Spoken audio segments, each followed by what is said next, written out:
Hi guys, tonight we begin one of the greatest journeys hidden inside the story of humanity. You leave behind familiar cities, glowing streetlights, and the steady hum of modern life, stepping instead into a world of distant mountains, wide valleys, and quiet winds that have blown across the earth for hundreds of thousands of years.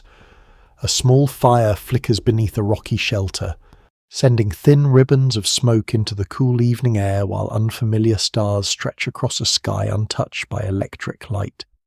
Somewhere beyond the darkness, large animals move slowly through tall grass, and every sound feels ancient. So, before you get comfortable, take a moment to like the video and subscribe, but only if you genuinely enjoy what I do here. And while you're settling in, let me know in the comments where you're listening from and what your local time is. Now, dim the lights and allow yourself to wander gently into one of the most mysterious chapters in the history of our species. You find yourself standing in a world that scientists can only partly understand. The age before you does not have the grand cities of Egypt, the painted temples of Greece, or even the famous cave paintings that would appear much later. Instead, you arrive during a stretch of time that often seems to disappear between better-known chapters of human history. Researchers usually place this period between roughly 800,000 and 300,000 years ago, a span that has become one of the biggest puzzles in the story of human evolution. At first glance, the landscape appears peaceful.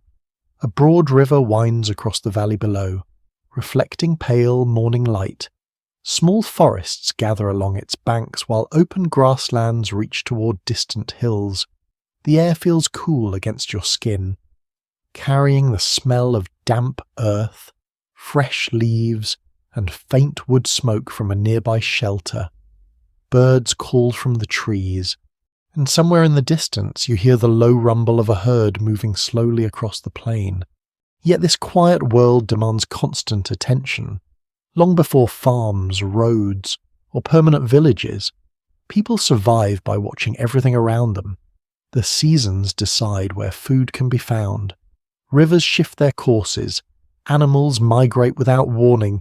Even the weather may change dramatically from one generation to the next. Today, if rain catches you outside, you might simply check the weather app before heading home. Here, the clouds themselves become teachers, warning of storms that could change the course of an entire hunting season. Before you meet the people themselves, it helps to understand the world they inhabit. Earth during the Middle Pleistocene is anything but stable.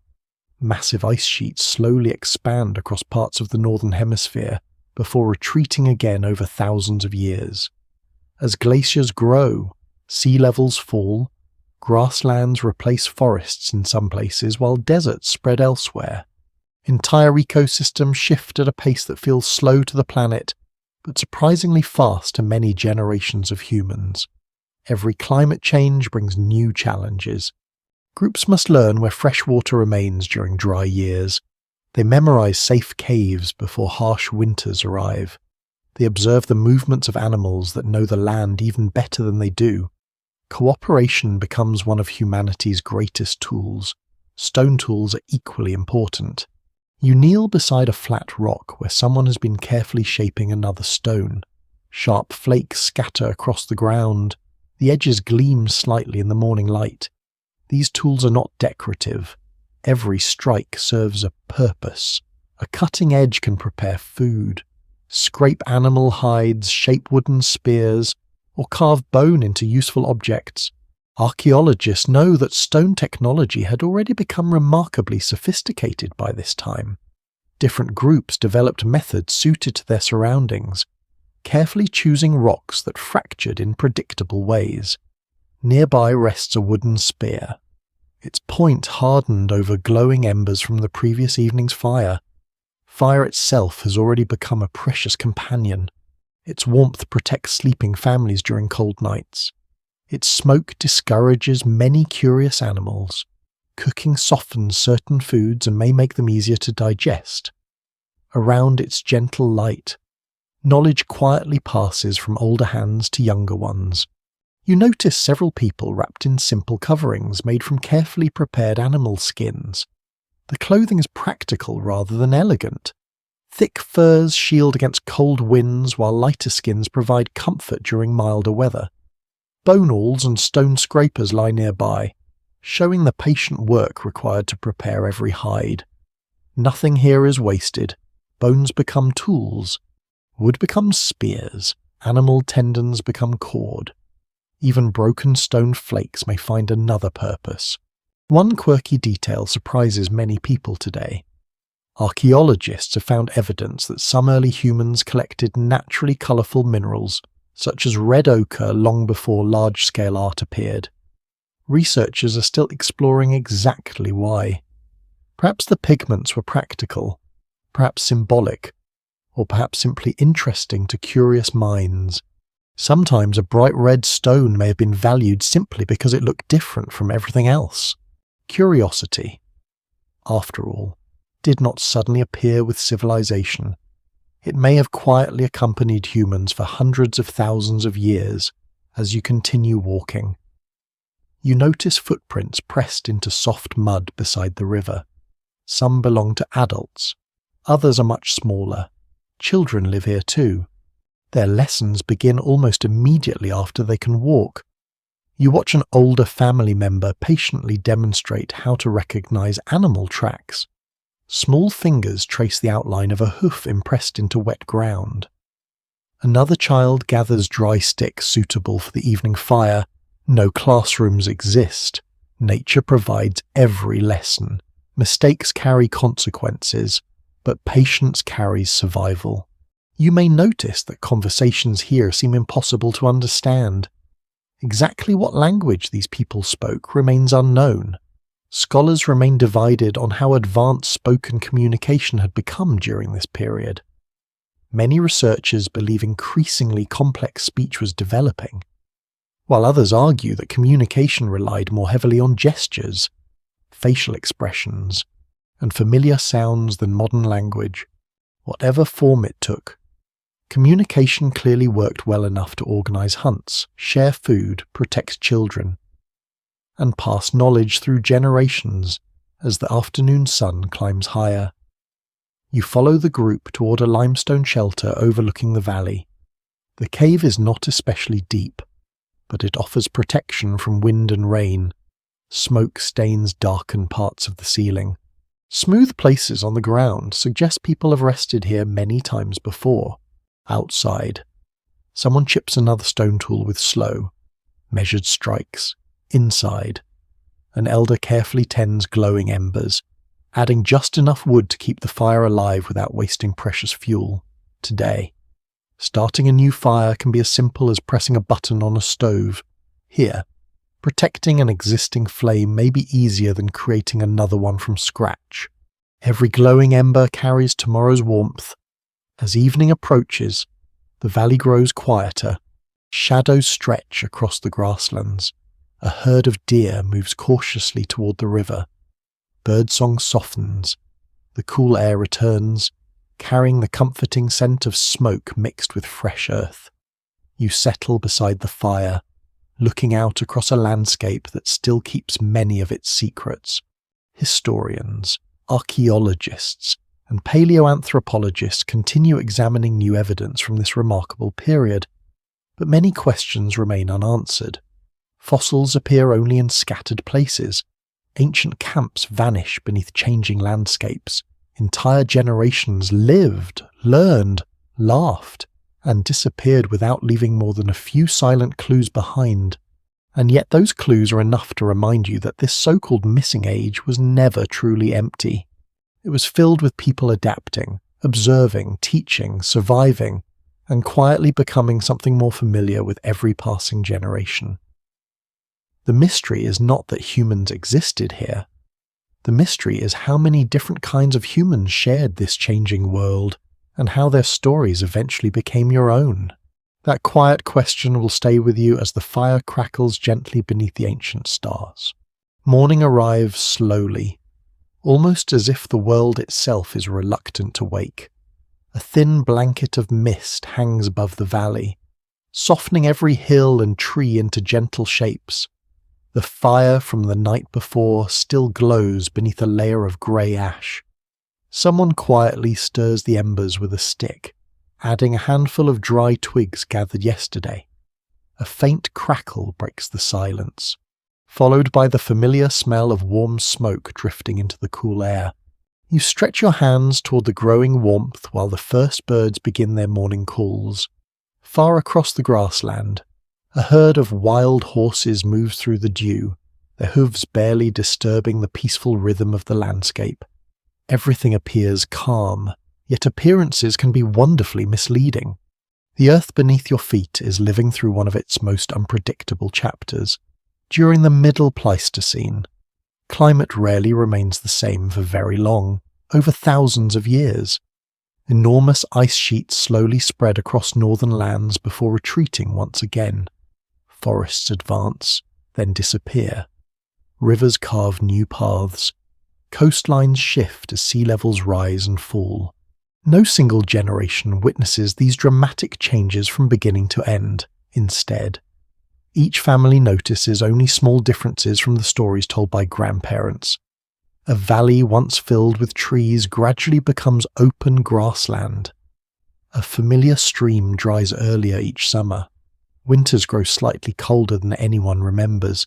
Little by little, the world changes around you. Scientists know that these repeating ice age cycles shaped nearly every part of human life. Cooler periods locked huge amounts of water inside glaciers, lowering sea levels by hundreds of feet. During warmer periods, melting ice returned water to the oceans, flooding coastal plains that people had once crossed on foot. Imagine waking one morning and discovering your favourite walking path slowly becoming part of the sea. Thankfully, modern maps update themselves. Ancient humans had to rely on memory, observation, and remarkable adaptability. You leave the shelter with several members of the group as they begin their daily search for food. Hunting remains important, but gathering is just as essential. Along the edge of the forest, people collect edible roots, berries that happen to be in season, nuts left behind by autumn, and tender leaves that grow beside streams. Every plant is carefully recognized. One mistake could mean illness. One useful discovery might feed families for generations. Knowledge is perhaps the most valuable resource of all. Children walk beside experienced adults, watching every movement. No written books exist, yet lessons continue every single day. A child reaches toward a colourful berry growing on a low bush, before tiny fingers can pluck it. An elder gently shakes their head and points instead toward another plant nearby. No harsh words are needed. The lesson is quiet. Observe first, act second. The habit may one day save a life. The landscape itself tells countless stories to anyone patient enough to listen. You notice fresh hoofprints pressed into damp ground beside the riverbank. Nearby lies a broken branch stripped of bark. Someone kneels to examine the marks without speaking. Large grazing animals passed through not long ago. Perhaps they will return tomorrow. Perhaps they have already changed direction. Every clue matters. Stone tools hang from simple leather cords or rest inside woven plant bags. You recognize familiar hand axes with smooth edges shaped through careful work. Other tools are smaller flakes designed for slicing meat or scraping hides. Archaeologists continue uncovering evidence showing that stone tool traditions spread across enormous distances during this period.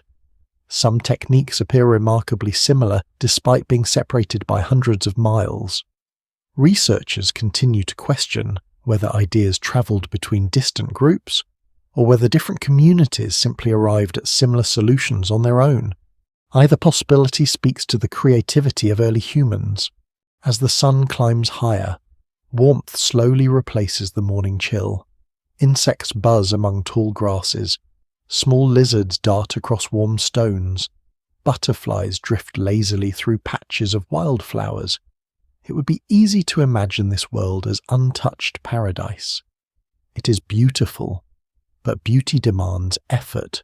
Water must be found. Food must be shared. Shelter must be maintained. Nothing happens automatically. You follow several people toward a stand of young trees where long, straight branches are being selected. They do not cut every tree. Instead, they choose carefully, leaving the forest healthy enough to provide materials again in future seasons. One branch is stripped of smaller twigs using a sharp stone flake. Another is slowly shaped into a spear shaft. The work is patient. Every movement reflects years of practice. A spear is more than a hunting tool, it represents planning. A poorly balanced spear wastes valuable energy. A well-crafted one may feed many people. Nearby, animal hides stretched across wooden frames dry in the gentle breeze. Stone scrapers remove the last traces of flesh, while smooth stones help soften the leather. The smell is earthy, mixed with smoke from a nearby fire where another family prepares food. One fascinating detail often surprises people today. Some archaeological sites suggest that early humans may have deliberately chosen particular types of stone from locations many miles away, even when less suitable rocks were available nearby. Whether this reflected practical experience, tradition, or even early social connections remains uncertain, but it reveals remarkable planning. You begin to appreciate just how observant these communities have become.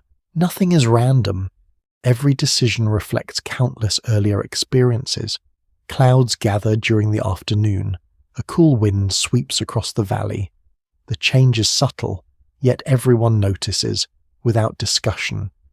People begin securing loose hides and moving supplies closer to shelter. Firewood collected earlier is stacked beneath overhanging rock where rain cannot easily reach it. Preparation always comes before necessity.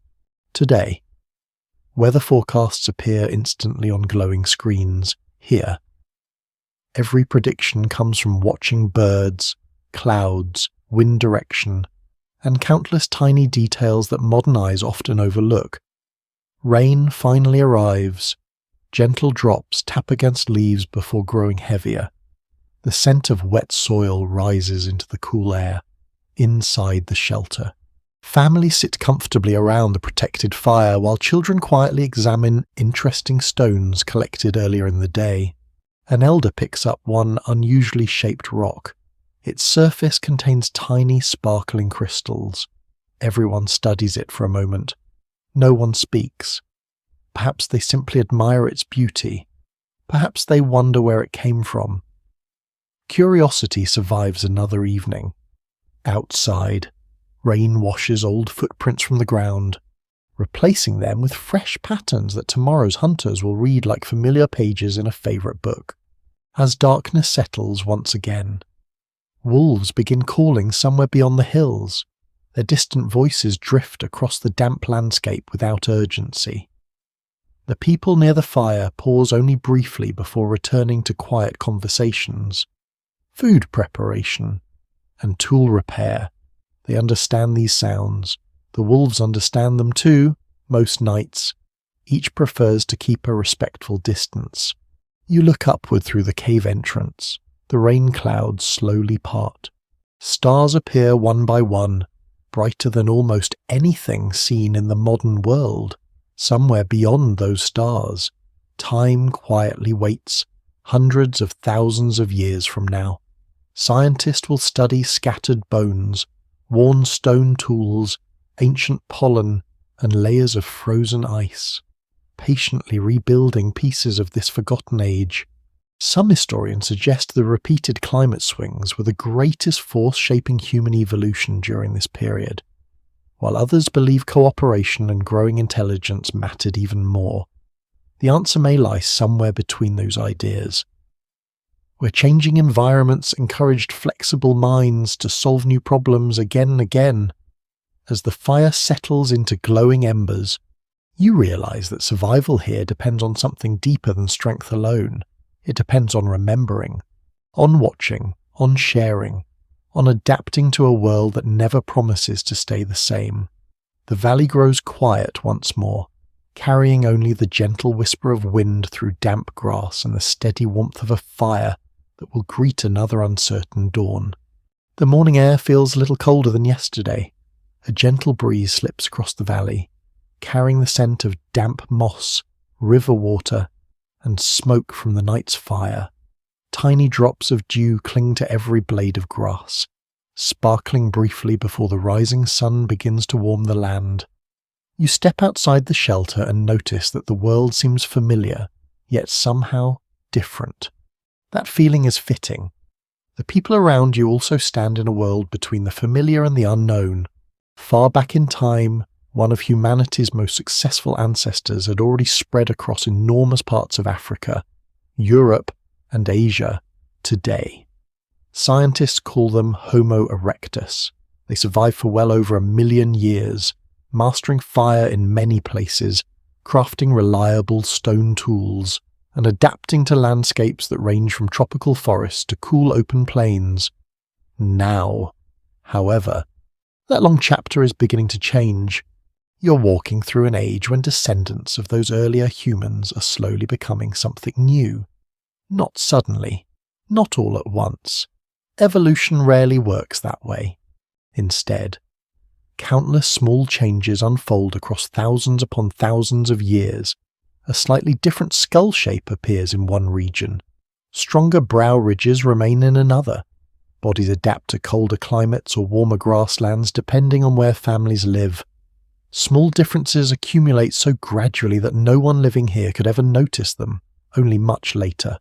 When scientists compare fossils separated by hundreds of thousands of years, do these quiet transformations become visible? Even then, the picture remains incomplete. You follow a narrow game trail leading away from the shelter.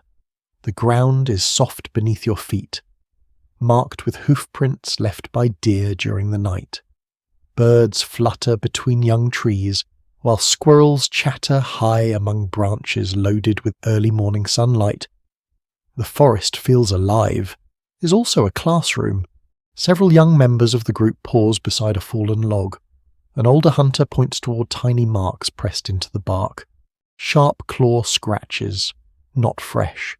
Perhaps made several days ago by a curious bear searching for insects hidden beneath the wood. Nobody panics, instead. Everyone quietly observes before moving on. Knowledge grows through attention rather than excitement. That lesson repeats itself again and again throughout this missing age.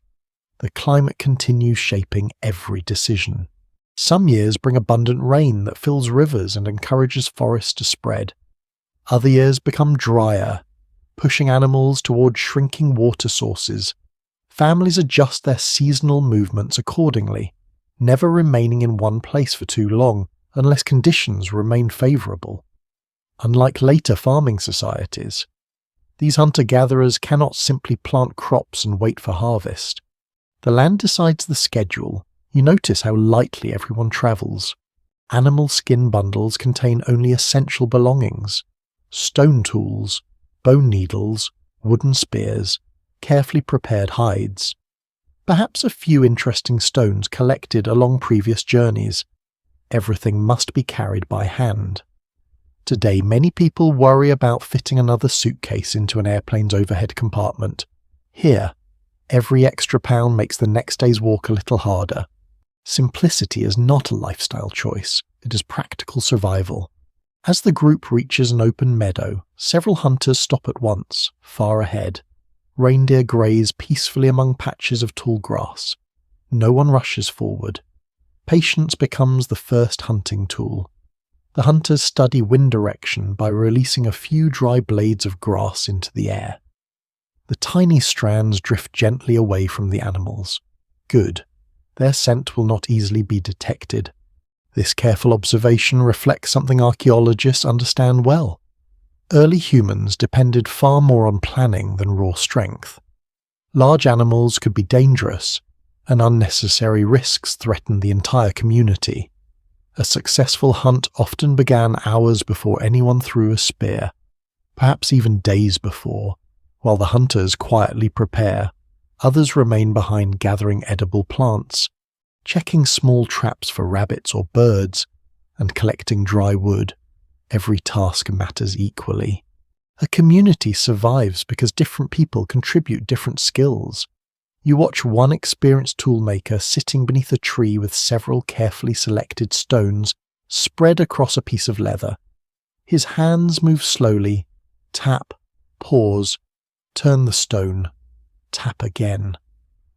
A sharp flake falls neatly into his waiting palm. The rhythm almost resembles quiet music. Archaeologists call many of these carefully shaped tools Acheulean hand axes, and they remained remarkably successful for hundreds of thousands of years. Their balanced design made them useful for cutting meat, chopping wood, digging roots, and processing animal hides.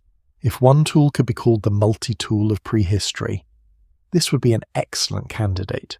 One curious detail often overlooked is that some exceptionally symmetrical hand axes show little evidence of heavy use.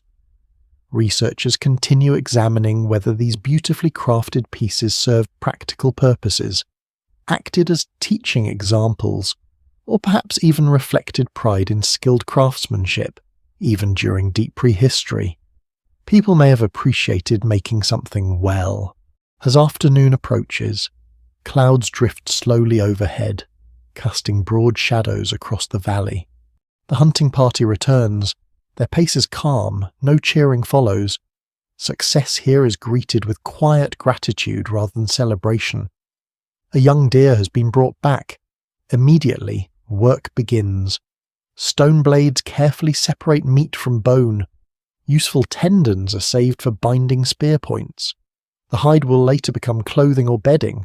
Bones may become awls, needles, or other tools. Nothing valuable is discarded. Nearby, children observe every step. One day these lessons will belong to them. The smell of roasting meat soon fills the air as small cooking fires are prepared. Smoke rises steadily toward the afternoon sky, while birds continue singing from nearby trees, seemingly unconcerned with human activity. You sit beside the fire, noticing how conversation flows naturally. Laughter appears now and then. Someone gestures dramatically while describing an encounter with a stubborn wild goat from several days earlier. Even without understanding every sound, you recognize familiar emotions: humor, curiosity, affection. Perhaps these qualities have always traveled alongside humanity. Exactly how closely these people resemble later humans remains one of science's biggest questions. Some fossil discoveries appear surprisingly modern. Others retain features associated with earlier ancestors. Scholars remain divided on where certain populations belong within the human family tree. Some fossils may represent early members of later species. Others could belong to entirely separate branches that eventually disappeared. The deeper you journey into this age, the more you realize that neat categories rarely exist in nature. Life prefers gradual transitions. Evening slowly approaches. Golden sunlight stretches across the meadow, warming the tall grass until it seems almost to glow. A small group walks toward the river carrying empty skin bags. Fresh water must be collected before darkness. Others repair damaged spear shafts or sharpen stone edges worn dull during today's work. No one remains idle for long, yet there is no sense of frantic urgency. The pace is steady, measured, comfortingly familiar. You begin to understand that survival here depends not on rushing, but on rhythm. Observe, prepare, work, rest, repeat. As darkness settles once again, the temperature drops quickly. People wrap themselves in soft animal skins while the fire grows brighter against the cool night. Above, countless stars fill the sky, without city lights. The heavens appear almost endless. Perhaps these ancient people wondered about those distant lights just as you sometimes do. Perhaps children ask questions that no one could answer. Perhaps quiet curiosity has always been one of humanity's oldest traditions. The fire crackles softly. Somewhere beyond the valley, wolves call into the night. Closer still, the river continues its slow journey through the landscape, just as it has for thousands of years. You watch glowing sparks drift upward before disappearing into the darkness. The missing age no longer feels empty. It feels wonderfully alive, filled with ordinary mornings, careful craftsmanship, patient teachers, curious children, thoughtful hunters, and families adapting together to a world that never stopped changing. Each quiet day leaves only the faintest traces behind, yet together. Those traces slowly shape the long story that will one day become your own. The next morning greets you with a pale silver sky. Thin clouds drift overhead, softening the sunlight until the valley seems wrapped in a gentle glow. Cool air brushes against your face as you step beyond the shelter. The ground is firm beneath your feet after yesterday's moisture, and tiny birds hop between stones, searching for seeds left by the changing season. Everything feels peaceful. It is easy to imagine that this landscape has remained unchanged forever, but beneath the soil, hidden inside caves, riverbanks, and ancient sediments, lie scattered pieces of a story that scientists are still trying to assemble today. You're walking into one of the greatest puzzles in human evolution. Imagine trying to complete a giant picture after someone has hidden most of the pieces. A few fragments clearly belong together. Others seem to fit several different places. Some are worn smooth by time, while many more are simply missing. That is what studying this period often feels like. You continue along a rocky hillside where layers of stone rise like pages in a very old book. Every layer represents countless years. Some preserve pollen from vanished forests. Others contain tiny animal bones or the remains of ancient campfires. Very rarely, one layer holds something even more extraordinary, a human fossil. Finding even a single ancient skull can transform decades of scientific thinking. Yet complete skeletons from this period are remarkably uncommon. Most discoveries consist of isolated teeth, pieces of jaw, fragments of skull, or parts of limbs. Researchers must patiently compare each bone with hundreds of others, searching for patterns hidden across continents and hundreds of thousands of years. You kneel beside an exposed cliff where countless generations of wind and rain have slowly revealed ancient sediments. It takes only a moment to appreciate how easily history can disappear. One flood, one landslide, one long period of erosion, entire chapters vanish. That is one reason this age remains so mysterious. Nature is not especially concerned with preserving evidence for future archaeologists. You walk onward until the valley opens into a broad plain. Small groups of people move through the landscape, each following familiar routines. Some collect edible roots from damp soil. Others examine fresh animal tracks near the river. From a distance, they all appear similar. Look closer, however, and subtle differences begin to emerge. One group includes individuals with slightly broader faces.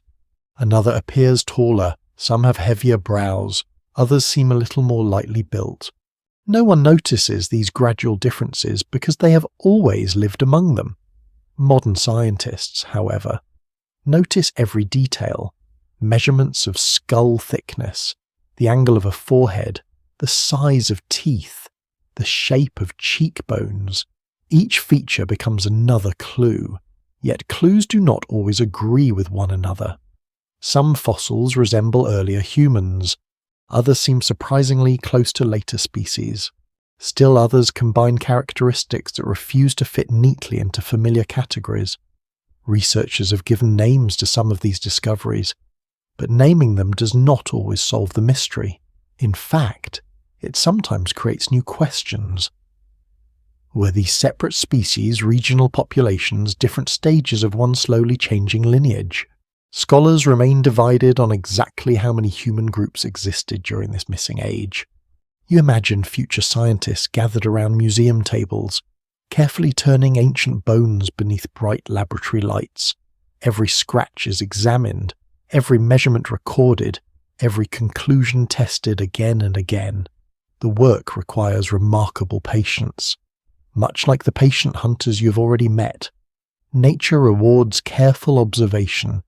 As the morning continues, you reach a limestone outcrop where rainwater has slowly carved narrow openings into the rock. Some lead only a few feet underground, others stretch deep into darkness. Caves often become remarkable time capsules. Inside, sunlight fades quickly, the temperature cools, remaining surprisingly steady throughout the year. The smell changes as well. Damp stone replaces warm grass. Moist earth fills the air alongside the faint scent of mineral-rich water dripping from the ceiling. You hear the slow rhythm of droplets echoing through the chamber. Plink, pause, plink. The sound has remained almost unchanged for thousands of years. People have visited places like this for countless reasons. Shelter from storms, protection during cold seasons, a temporary resting place while following migrating animals. Sometimes caves preserve traces of their visits, ash from ancient fires, broken stone flakes, animal bones marked by careful butchering, occasionally even footprints hardened into soft mud before turning to stone. One remarkable detail comes from fossilized footprints discovered at several prehistoric sites around the world. These ancient tracks sometimes reveal children walking beside adults, suggesting that entire families often travel together rather than hunters living separate lives. A footprint may seem simple, yet it quietly tells an intimate story. Someone walked here, someone paused, someone carried a child, someone returned home. Outside the cave, the afternoon sun has warmed the valley. Insects hum lazily above patches of wildflowers.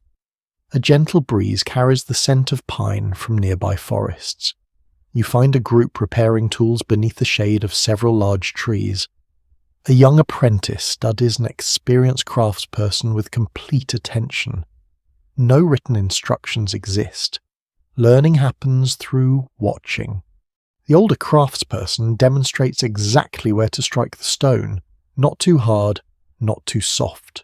One precise movement, then another. The apprentice imitates the motion. The first attempt is clumsy, the second is slightly better. No one becomes frustrated. Skill grows quietly through repetition.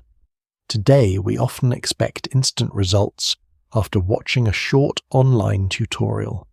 Here, true mastery requires years of observation, practice, and patient correction. As evening approaches, several elders gather near the fire while younger members prepare food nearby. Smoke rises into the cooling air, carrying the comforting aroma of roasted meat mixed with fresh herbs collected earlier. Children settle close enough to enjoy the warmth but far enough to avoid stray sparks. You wonder what stories they hear. Perhaps tales about successful hunts. Perhaps memories of unusual winters. Perhaps warnings about dangerous animals or distant valleys. Even if every word has vanished forever, the act of storytelling itself may already be deeply rooted in human life. Researchers continue to question when complex storytelling first emerged.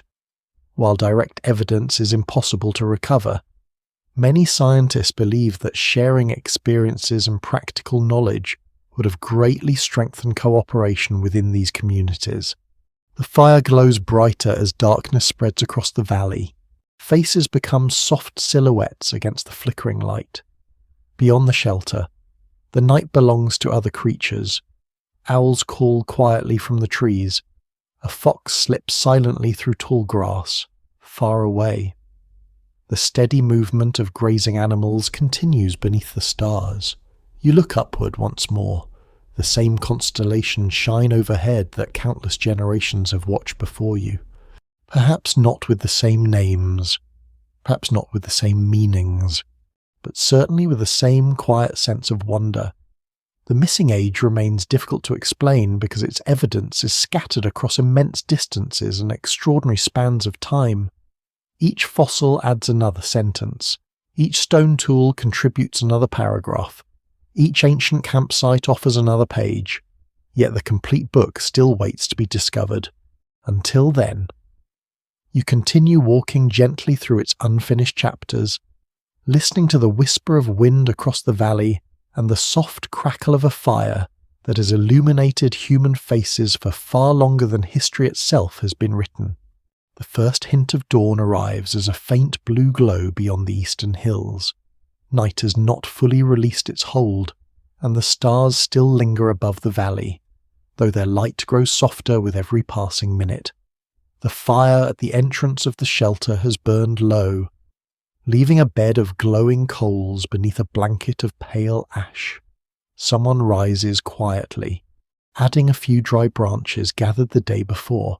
Within moments, orange flames begin to dance again, and the comforting scent of wood smoke spreads through the cool morning air.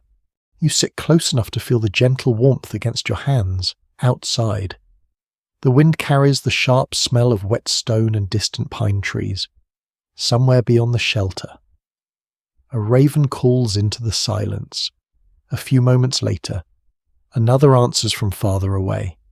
The day begins not with noise but with quiet routine. That routine is one of the greatest reasons these people survive. The world around you can be generous, but it is never predictable. Temperatures rise and fall with the seasons. Rain may arrive early or not at all. Herds of grazing animals follow routes that shift over time, sometimes bringing plenty, sometimes leaving the land strangely empty. Because of this, shelter becomes more than a place to sleep. It becomes a place to remember. Natural caves and rock overhangs are among the safest homes available during this period. They provide protection from wind, heavy rain, and bitter winter cold. Thick stone walls hold warmth surprisingly well once a fire has been burning for several hours. Archaeologists have uncovered evidence of repeated occupation in many prehistoric caves, layers of ash, broken tools, animal bones, and hearths reveal that some shelters welcome generations of visitors over thousands of years. You look around carefully. The cave is not decorated with paintings, at least not yet. Those famous works belong mostly to much later periods, instead. The beauty here comes from everyday life. Animal skins hang from wooden poles to dry after careful scraping. Bundles of firewood rest neatly against one wall, protected from moisture. Smooth stones surround the central hearth, helping contain the glowing embers. Nothing appears random. Every object has earned its place. One person carefully feeds the fire while another checks several pieces of meat suspended above gentle smoke. This is not simply cooking breakfast. Slow smoking helps preserve food, allowing it to last longer during uncertain days. Today, preserving food often means opening a refrigerator or placing leftovers in a freezer. Here, every method depends on patience, observation, and experience passed from one generation to the next. You notice an older woman sitting near the entrance with several stone scrapers arranged beside her. A freshly cleaned animal hide lies across her lap. Her hands move steadily. Scrape, pause, turn the hide, scrape again. The work seems almost meditative. Preparing hides requires great care, if done properly. The skin becomes softer, warmer, and more durable. It may become clothing, bedding, shelter covering, or wrapping for precious tools. Nearby, a child watches closely, without speaking. The elder places the scraper into smaller hands. The first attempt is awkward. The tool slips. The child smiles sheepishly. The elder smiles as well. No criticism follows. Only another demonstration. Knowledge grows gently here, one lesson at a time. Outside the cave, the morning has become brighter. Sunlight spills across the valley, warming patches of grass still covered with dew. A small group leaves the shelter carrying woven plant baskets and simple digging sticks. Not everyone hunts every day. Gathering remains equally important. Edible roots, nuts, berries, mushrooms, and leafy plants provide reliable nourishment when large game proves difficult to find. Some researchers estimate that gathered food supplied a significant portion of daily nutrition for many prehistoric communities. The image of ancient life as endless hunting overlooks the quiet importance of careful gathering. As you follow the group toward the forest edge, you notice how often they stop. One person studies a cluster of mushrooms before selecting only a few. Another examines leaves for insect damage. A third quietly watches birds feeding among berry bushes. Nature offers clues everywhere. Those willing to pay attention usually eat better. A curious detail discovered at several prehistoric sites suggests that early humans sometimes selected particular caves not only because they were safe, but also because nearby landscapes offered access to several different habitats. A single shelter positioned between forest, river, and open grassland provided remarkable flexibility throughout the seasons. Choosing a home wisely could save countless hours of travel every week. You begin to appreciate how carefully these people understand their surroundings. Every hill, every spring, every rocky ledge, every grove of fruit-bearing trees. The landscape itself becomes a trusted companion. By midday, the shelter has become busy once again. Several hunters have returned carrying bundles of straight branches suitable for new spear shafts. Others sort through piles of stone collected from a riverbank earlier in the week. You watch as one craftsperson carefully tests each stone by striking it lightly against another. A dull sound, rejected. A clear ringing note, accepted. Good stone announces itself. Poor stone hides its flaws until it breaks at the wrong moment. Archaeologists continue examining exactly how prehistoric people selected raw materials. Some communities travelled considerable distances to obtain especially fine quality stone, suggesting impressive knowledge of regional landscapes and long-term planning. Inside the cave, another small fire has been prepared. Not every flame serves the same purpose. One cooks food. Another hardens wooden spear tips. A third produces gentle smoke that helps preserve meat and discourage insects. Fire has become more than warmth. It is now a versatile tool, perhaps one of humanity's greatest discoveries. As afternoon drifts toward evening, clouds gather above the distant hills, the temperature cools slightly, and a steady breeze carries the earthy scent of approaching rain. Without needing instructions, everyone begins repairing. Firewood is moved farther inside. Finished hides are collected from drying racks. Stone tools are placed where they will remain dry. Preparation has become second nature. Researchers still debate exactly how organized these prehistoric communities were, but the archaeological evidence strongly suggests that cooperation played a central role in survival. Large tasks rarely depended on one individual alone. Shared work increased everyone's chances. The first raindrops begin falling just as everyone settles comfortably beneath the rocky overhang. Outside, water trickles down the stone walls in thin silver streams. Inside, the fire burns steadily. Children curl beneath soft animal skins. An elder quietly repairs a leather carrying strap using a bone needle and carefully twisted sinew. The rhythm of the rain mixes with the crackling fire until the sounds become almost hypnotic. You listen. Rain, fire, gentle conversation, the occasional laugh. Nothing dramatic happens. Nothing needs to. These ordinary evenings quietly shaped human history. Thousands of nights just like this allowed knowledge to survive. Children grew into skilled adults. Experienced hunters became wise elders. Simple discoveries accumulated across generations until they slowly transformed humanity itself. As darkness deepens, you look toward the cave entrance. Beyond it, rain continues falling across the valley. Somewhere out there, deer shelter beneath thick trees. Wolves wait patiently for clearer weather. The river swells ever so slightly as fresh water joins its steady flow inside the cave. However, warmth surrounds you. The fire glows softly. Smoke curls upward before disappearing into darkness above. For a little while, the uncertain world outside feels wonderfully distant. You realize that this shelter offers more than protection from cold or rain. It protects memory. It protects learning. It protects the quiet connections between generations that no fossil alone could ever fully reveal. And perhaps, in its own gentle way, that is one of the greatest secrets preserved within this mysterious missing age. Morning arrives with a sky so clear that the distant mountains seem almost close enough to touch.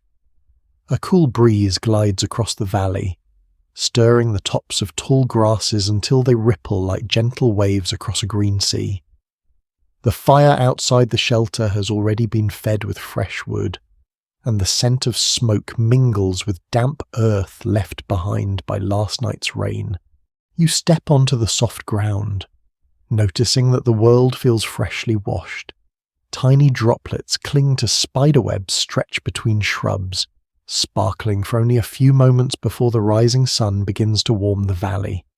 Today is not a hunting day for everyone. Instead, much of the community will spend hours creating the objects that quietly make survival possible. It is easy to admire a successful hunt, but a hunt cannot happen without tools prepared long beforehand, long before metal-filled workshops with the ringing sound of hammers. Stone served as humanity's most dependable material during this period. Carefully shaped stone implements remain the foundation of daily life, cutting meat, scraping hides, carving wood, breaking bones to reach nutritious marrow, and preparing plants all depended upon reliable edges fashioned through remarkable skill. You follow several experienced toolmakers toward a dry riverbank where smooth stones lie scattered among the gravel. Not every stone will do. One person picks up a rounded rock, weighs it carefully in both hands, then quietly sets it back down. Another receives closer attention. Its surface is slightly glossy. Its texture feels dense and even. With a gentle tap from another stone, a sharp flake breaks away. A small smile appears. This one is suitable. You kneel beside them, watching the work unfold with patient precision. Each strike has purpose. The angle matters. The force matters. Even the way the stone rests inside the hand matters. One careless blow can ruin hours of preparation. One careful strike produces a cutting edge so sharp that modern surgeons have occasionally compared freshly fractured stone to finely honed surgical blades. It is astonishing what skilled hands can accomplish using nothing more than carefully selected rocks. The sound becomes almost soothing. Tap, pause, turn the core, tap again. Sharp flakes gather slowly upon a leather hide spread across the ground. Children sit nearby, completely absorbed by the rhythm. No formal lessons begin. Instead, learning happens through observation. One older child cautiously attempts a strike. The flake breaks away, though not exactly as intended. No one laughs. The craftsperson gently adjusts the child's grip before demonstrating once more. Years from now, that child may teach another pair of curious hands. Knowledge survives because it is shared patiently. You notice several different kinds of tools taking shape. Large hand axes with balanced edges, small flakes designed for delicate cutting, heavy hammerstones worn smooth from years of use, simple scrapers that will later soften animal hides.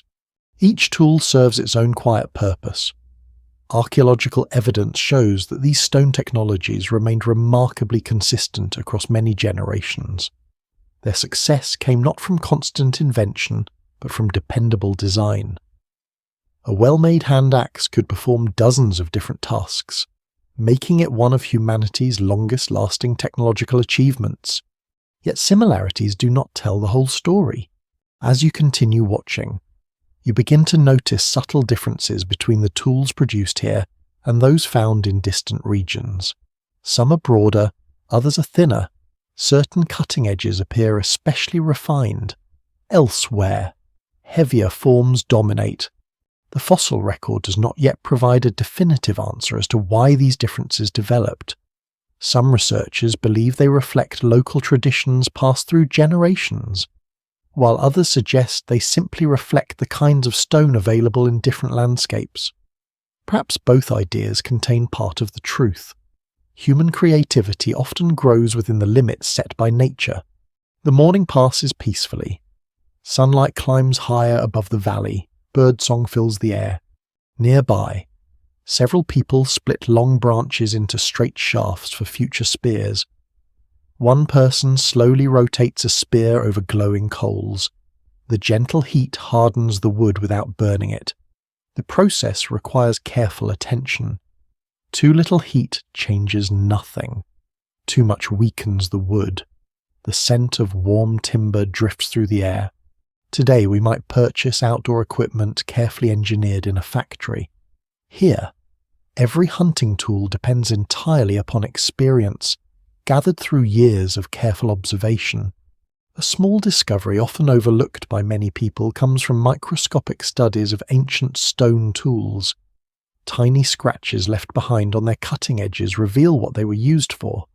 Some sliced meat, others scraped hides, still others worked wood or cut reeds.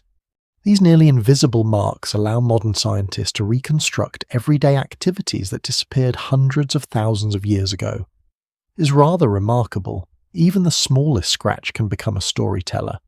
By midday, the valley grows pleasantly warm. Several members of the group carry finished tools back toward the shelter, while others continue searching for suitable stone farther downstream. You walk beside one experienced craftsperson who suddenly stops near an exposed cliff. Embedded within the rock is a seam of dark stone unlike anything you have seen this morning. Without hesitation, several usable pieces are carefully removed. This place is remembered. Perhaps families have returned here for generations. Maps do not exist. Memory serves instead. The landscape itself becomes a library. Every useful location is stored inside countless minds and quietly passed from elder to child. As afternoon shadows begin stretching across the grassland, another task begins. Old tools are repaired. Broken points are reshaped. Damaged handles receive fresh bindings made from animal sinew. Nothing valuable is thrown away without careful thought. Resources require too much effort to waste. You notice that even tiny broken flakes remain nearby. Some are sharp enough for delicate work despite their small size. Efficiency surrounds every activity. Not because people are obsessed with perfection, because survival rewards thoughtful choices. Nearby, children invent a simple game. They gather smooth pebbles from the riverbank, arranging them into small circles before tossing another stone toward the center. Laughter drifts through the warm afternoon. The rules are impossible to know. Perhaps they change every few minutes. Perhaps they have existed for generations. Play itself may be older than civilization. Watching them. You remember that childhood has always contained moments of curiosity and joy. Even in demanding environments, as evening approaches, hunters inspect newly completed spears. Each shaft feels slightly different.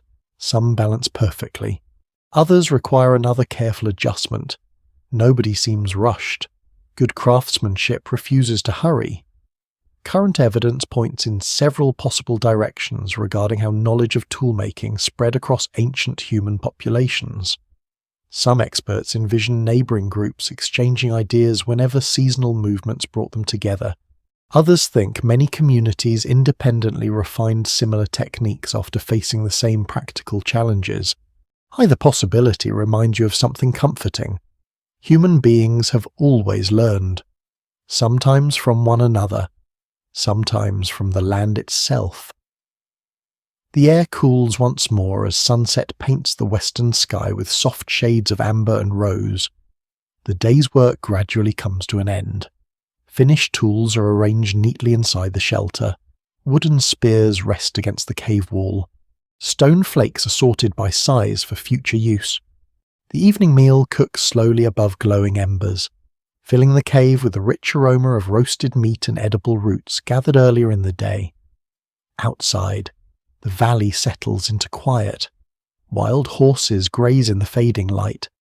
A family of deer moves cautiously toward the river, Far above, a hawk circles one last time before disappearing beyond the hills.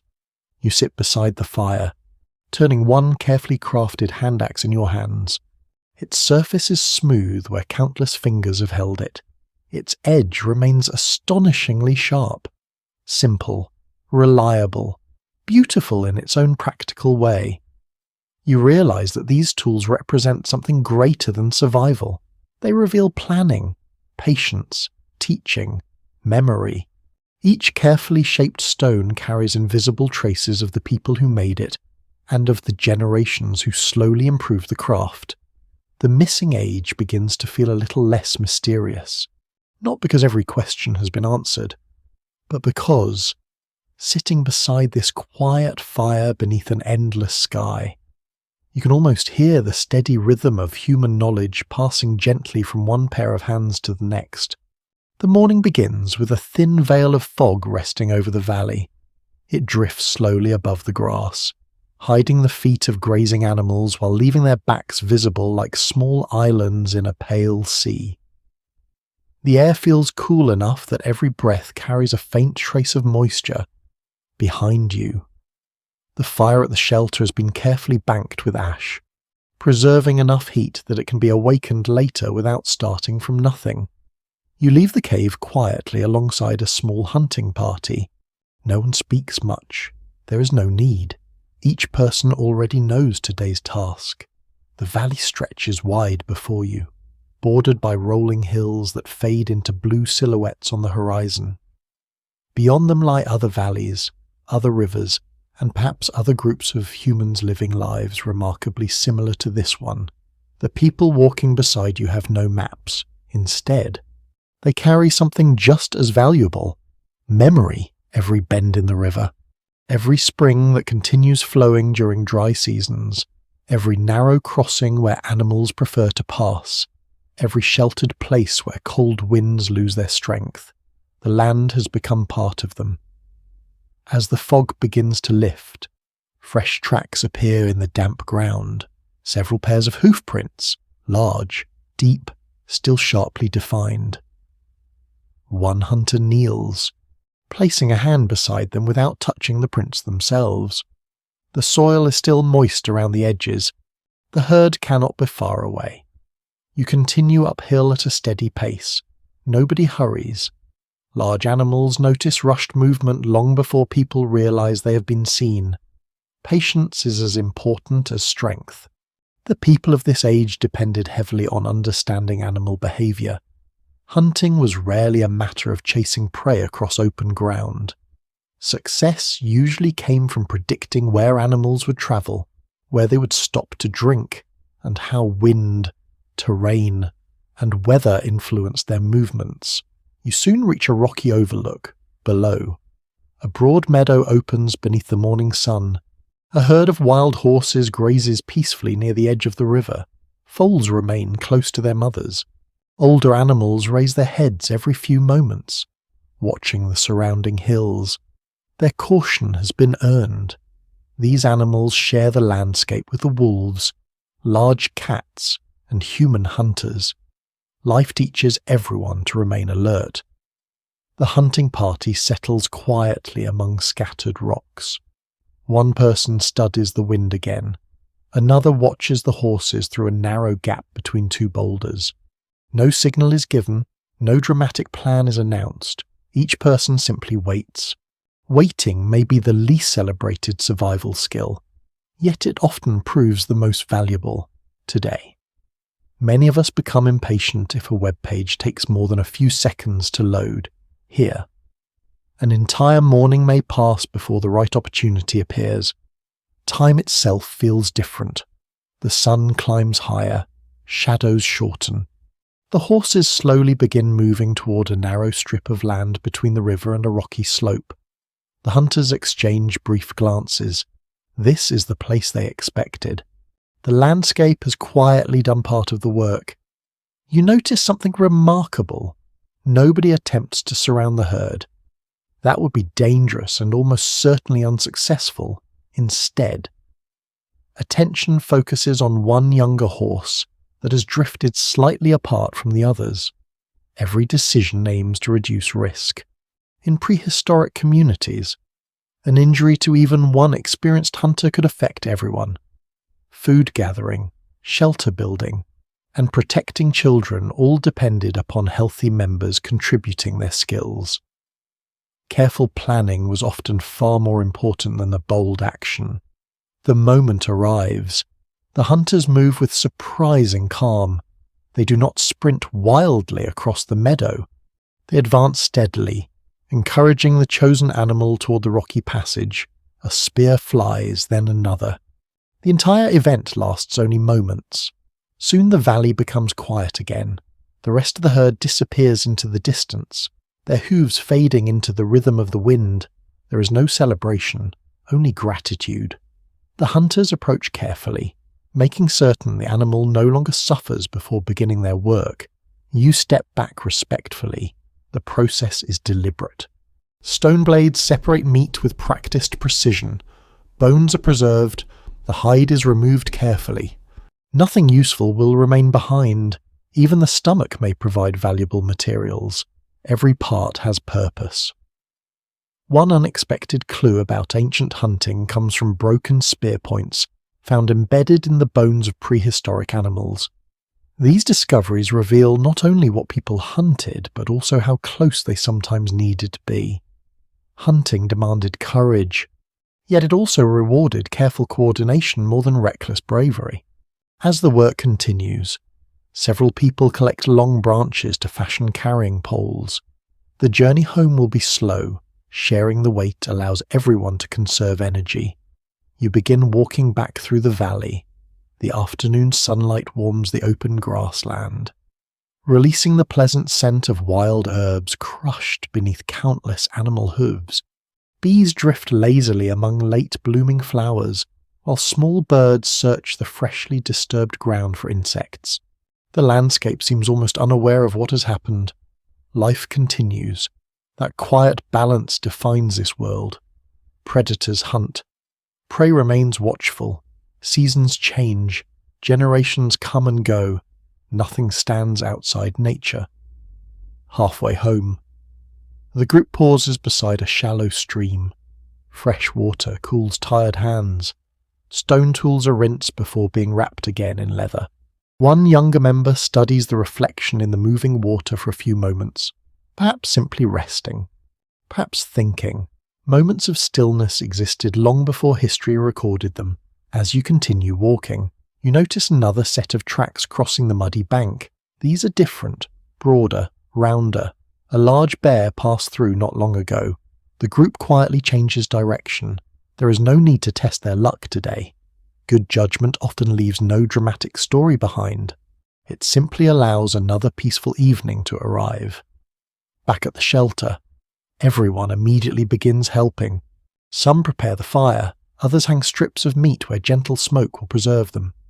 Children carry smaller bundles of wood gathered nearby. An elder inspects several fresh bones, already considering which might become needles, awls, or smooth handles for future tools. Nothing waits until tomorrow if it can be done today.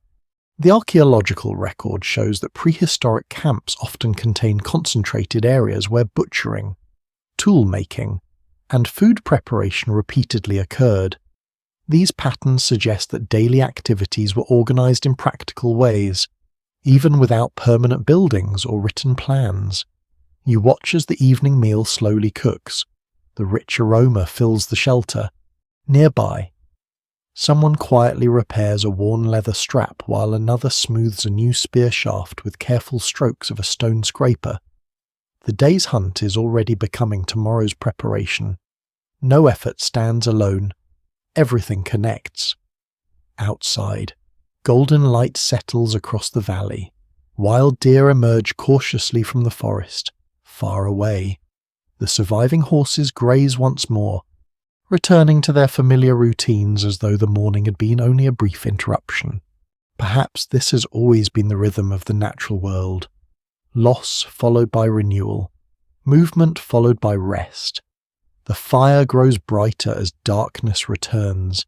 Its warmth spreads through the shelter, while soft conversation rises and falls like the evening breeze outside. You look around at these families sharing food, repairing tools, teaching children, and quietly preparing for another day. The missing age no longer feels like an empty stretch of history. It feels wonderfully ordinary. And perhaps that is exactly what makes it so extraordinary. Hundreds of thousands of ordinary days, lived with patience and cooperation, slowly carried humanity toward a future no one here could possibly imagine. The stars appear once again above the valley, watching silently as another peaceful evening settles over this ancient world. The sunrise comes quietly, painting the eastern sky with soft shades of gold and pale pink. A cool breeze carries the scent of damp grass into the shelter, mixing with the familiar smell of smoke that has lingered through the night. The fire has burned down to glowing embers once again, but someone is already coaxing it back to life with careful breaths and a handful of dry twigs. The flames respond almost immediately. It is a small moment, a simple moment. Yet you are beginning to understand that human history is built from thousands upon thousands of moments exactly like this. Not every day brings a great hunt.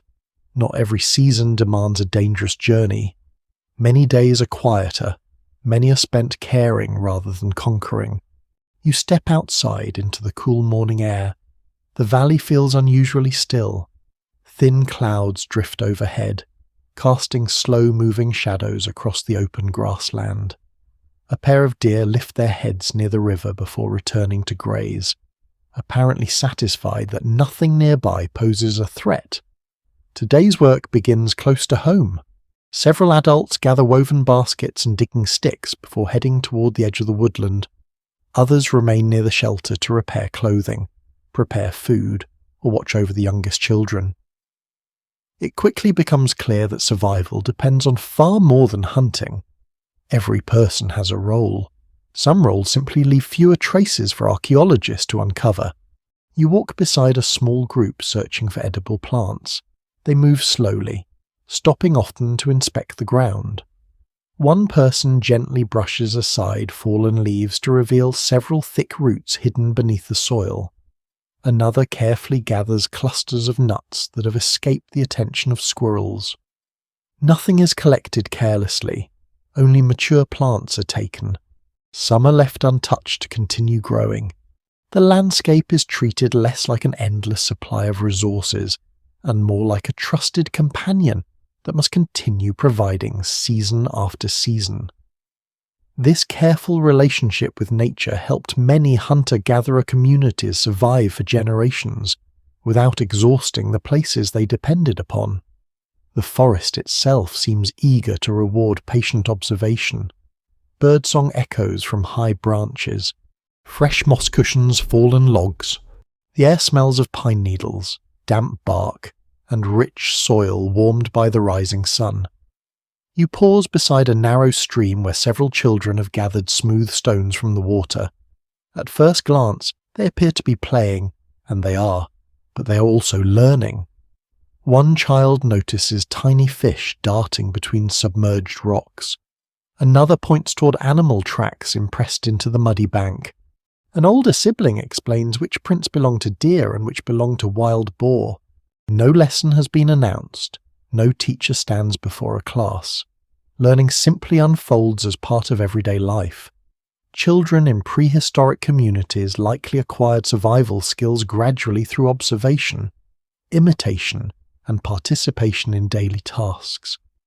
Knowledge did not arrive all at once when someone reached adulthood. It accumulated steadily from countless ordinary experiences. Back at the shelter, another lesson is taking place. An elder sits beneath the rocky overhang, surrounded by carefully prepared animal hides. Beside them rests a collection of bone awls, stone scrapers, and strips of sinew. You settle nearby as a young teenager begins repairing a torn skin covering. The first stitches are uneven. The sinew twists awkwardly. The elder gently adjusts the angle of the bone tool before nodding encouragingly. Again. This time the stitch lies flatter, a quiet smile appears. Progress rarely announces itself with great fanfare. Sometimes it arrives one careful stitch at a time. One particularly interesting clue comes from microscopic wear found on ancient bone tools. Some show polish and tiny grooves that suggest repeated use in working leather rather than hunting. These modest objects remind modern researchers that clothing, shelter coverings, and carrying bags required enormous amounts of skilled labour. The afternoon grows warmer.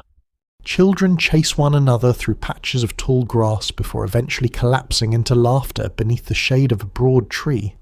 Nearby, two older adults sort through bundles of dried plants collected earlier in the season. Some may flavour cooked food, others could help soothe minor aches. Still others might simply produce pleasant scents when placed near the fire. Exactly how much prehistoric people understood about medicinal plants is impossible to measure with certainty. Even so, many researchers suspect generations of careful observation gradually revealed which plants were useful and which were better avoided. Nature had always been offering lessons. Humanity slowly learned how to listen. As the day continues, you notice an older member of the community walking more slowly than everyone else. Their hair has begun turning grey. Their steps are deliberate. They no longer join long hunting expeditions, yet everyone seeks their advice. You watch younger adults pause to ask questions about nearby water sources, changing weather, and the best place to gather certain plants. Experience has become its own valuable resource. Growing older here does not necessarily mean becoming less important. It often means becoming a living library. The archaeological record occasionally reveals individuals who survived serious injuries or illnesses that would have made independent living difficult. Such discoveries suggest that prehistoric communities sometimes cared for vulnerable members over extended periods. Compassion may have deeper roots than many people once imagined. The afternoon breeze carries the sweet scent of flowering shrubs across the valley. Above, a pair of hawks circle effortlessly on rising currents of warm air. Their movements are graceful enough to hold everyone's attention for a few quiet moments. Even the youngest children stop to watch. Perhaps they wonder what the world looks like from so high above. Curiosity seems as natural here as breathing. As evening approaches, preparations for the night's meal begin. Fresh roots are cleaned beside the stream. Nuts are cracked using rounded stones. Meat preserved from yesterday's hunt is carefully sliced into smaller portions. Nobody receives more attention than anyone else. Food moves from hand to hand until everyone has something. Exactly how resources were divided probably varied between different communities. Some anthropologists emphasize close sharing within small family groups, while others think distribution may have depended upon age, experience, or immediate need. The evidence allows several reasonable interpretations, whatever the precise system. Cooperation clearly remained one of the strongest foundations of survival. The fire burns brightly once more. Its light dances across the rough stone walls as shadows lengthen outside the shelter. A baby sleeps peacefully beneath a soft animal skin. Two children whisper to one another while tracing shapes into the dusty ground with small sticks. An elder quietly sharpens a scraper whose edge has grown dull after weeks of use. The rhythm of the evening feels comforting, almost timeless. Today, many families gather around glowing television screens after dinner. Here, everyone gathers around glowing embers. The purpose is not so different. People share stories, offer advice, laugh together, enjoy the reassuring company of familiar faces before darkness settles fully across the valley, outside. Night slowly takes possession of the landscape. Crickets begin their steady song. A fox slips silently between distant shrubs. Far beyond the river, the faint calls of wolves drift across the cool air without disturbing the peace surrounding the shelter. You sit near the fire, feeling its warmth against your face while the night breeze brushes gently across your shoulders. Looking around, you realize something important. History is often remembered through kings, battles, and monuments, but none of those could have existed without countless generations who quietly cared for children, repaired clothing, gathered food, shared knowledge, and looked after one another. Their names have disappeared. Their voices are gone, yet their everyday kindness, patience, and cooperation continue echoing through every generation that followed. The fire crackles softly. The stars brighten overhead.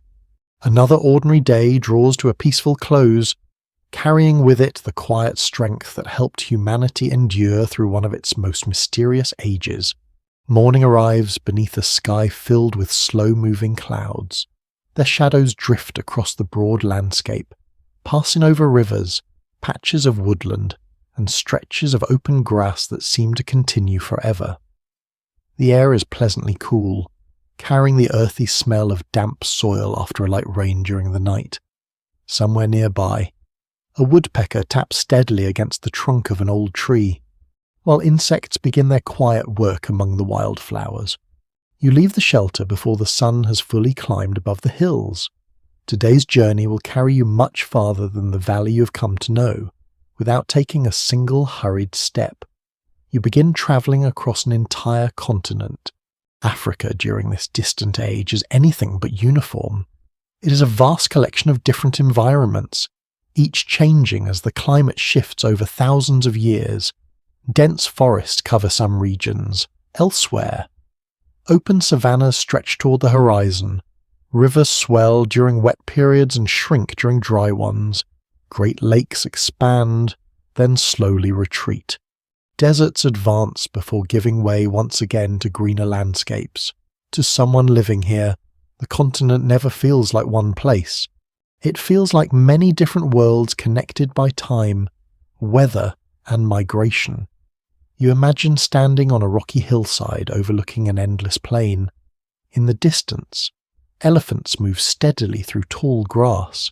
Closer to you, small antelope graze cautiously, lifting their heads every few moments to scan the surroundings. A flock of birds suddenly rises from a nearby marsh, filling the air with a rush of wings before settling again farther away. Life is everywhere, yet people are scattered. Unlike later civilizations with towns and villages, human communities remain small and widely separated. A group may spend months without encountering another. Then, during a favourable season, two bands might meet near a river rich with fish, or beside a valley where large herds gather. Those meetings could have been important. Ideas may have travelled with people just as surely as people travelled across the land. You follow one such community as it moves toward a broad river valley. The journey is unhurried. Children pause to collect interesting stones. Adults notice fresh fruit ripening among nearby trees. An elder points toward dark clouds building far to the south, quietly reminding everyone that weather can change even before the day is over. Movement itself has become a way of life, not wandering without purpose, moving with purpose, following water, following animals, following the changing seasons. One well-established fact from archaeological research is that many prehistoric human groups adjusted their movements according to seasonal resources rather than remaining in permanent settlements. Flexibility was one of their greatest strengths. The river soon comes into view. Its surface reflects the morning light in long shimmering bands. Tall reeds sway gently along the banks, hiding frogs, fish, and countless insects. Fresh footprints cover the muddy shoreline. Hippos entered the water during the night. Birds have been feeding here since dawn. A family of antelope visited only a short while ago. The river is more than water. It is a meeting place for nearly every form of life. The people approach with quiet respect. Some fill skin containers with fresh water. Others search among the reeds for edible plants. Several children watch tiny fish dart through the shallows, laughing softly whenever one changes direction with surprising speed. Even here, lessons continue. One child reaches toward a patch of bright berries growing beside the water. An older adult gently stops them.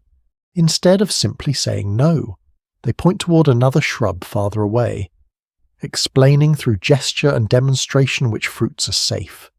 Knowledge grows stronger when understanding replaces fear. As the sun climbs higher, warmth spreads across the valley. The scent of wet grass gives way to the dry fragrance of warming earth. Dragonflies skim across the water's surface while turtles bask quietly on sunlit rocks. Everything appears calm. Yet this peaceful landscape has changed many times over countless generations. During wetter periods, rivers like this one became natural highways linking distant populations. During severe droughts, however, those same routes could shrink dramatically, isolating communities for long stretches of time. No single explanation fully accounts for how these changing environments influenced human evolution. Some scientists emphasize repeated periods of isolation, while others believe seasonal connections between neighboring groups were equally significant. The available evidence continues to support more than one possibility. You continue following the river until the surrounding vegetation begins to change. Tall grasses gradually replace thicker woodland. Acacia trees stand alone across the open plain, their broad canopies casting welcome islands of shade. A warm breeze carries the sweet scent of flowering shrubs mixed with dry dust lifted gently from the ground. This is classic savanna country. Here, visibility stretches for miles. Large grazing animals can often be spotted long before they approach. Predators rely upon patience rather than surprise, so do people. The hunting party pauses beneath one of the scattered trees. Nobody appears eager to continue beneath the strongest afternoon heat. Instead, everyone rests. Water is shared. Simple repairs are made to leather bindings on a spear. Children doze briefly beside their parents while insects hum lazily in the warm air. Rest itself becomes part of survival. Modern life often rewards constant activity. This ancient world quietly teaches the opposite. Sometimes the wisest decision is simply waiting for cooler hours. One remarkable clue about these ancient environments comes from fossil pollen preserved in lake sediments. Although each grain is almost unimaginably small, together they reveal which plants once covered entire regions. By studying ancient pollen, researchers can reconstruct forests, grasslands, and changing climates long after the plants themselves have vanished. Tiny grains become silent historians. As afternoon slowly gives way to evening, the group resumes its journey. The temperature begins to soften. Long shadows stretch across the savanna. Far ahead, you notice another thin ribbon of smoke rising into the sky. Another community, still distant. No one rushes toward it. People simply observe. Perhaps the groups already know one another. Perhaps they have never met. Either possibility seems entirely possible in this immense landscape. When the distance finally closes, the meeting is surprisingly peaceful. There is no dramatic introduction, no grand ceremony, just cautious curiosity. Adults exchange careful glances. Children stare openly for a few moments before returning to their games. A few stone tools are quietly examined. Interesting pieces of raw stone change hands. Someone points toward the hills in the distance, perhaps indicating where particularly good material can be found. Simple exchanges like these may have carried ideas farther than anyone realized. Researchers continue exploring whether occasional meetings between neighboring groups helped spread technological knowledge across large regions. Even infrequent contact could have influenced generations of toolmakers. The evening grows cooler. Together, both communities prepare separate fires a comfortable distance apart. Smoke rises gently into the still air. The smell of roasting meat blends with fresh herbs and drying grasses. Birdsong fades. Crickets begin their nightly chorus. Above, the first stars appear one by one across the darkening sky. You sit quietly near the fire. watching faces illuminated by soft orange light. Different families, different experiences, perhaps even slightly different appearances shaped by distant landscapes. Yet the similarities are far greater than the differences. Parents soothe tired children. Elders offer quiet advice. Hunters inspect tomorrow's equipment. Friends share food after a long day.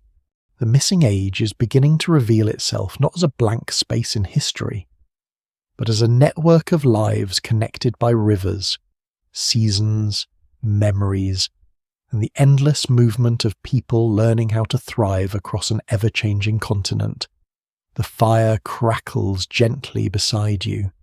Beyond its warm circle of light, Africa stretches into the darkness, vast, beautiful, and still holding many of the answers that future generations will continue searching for.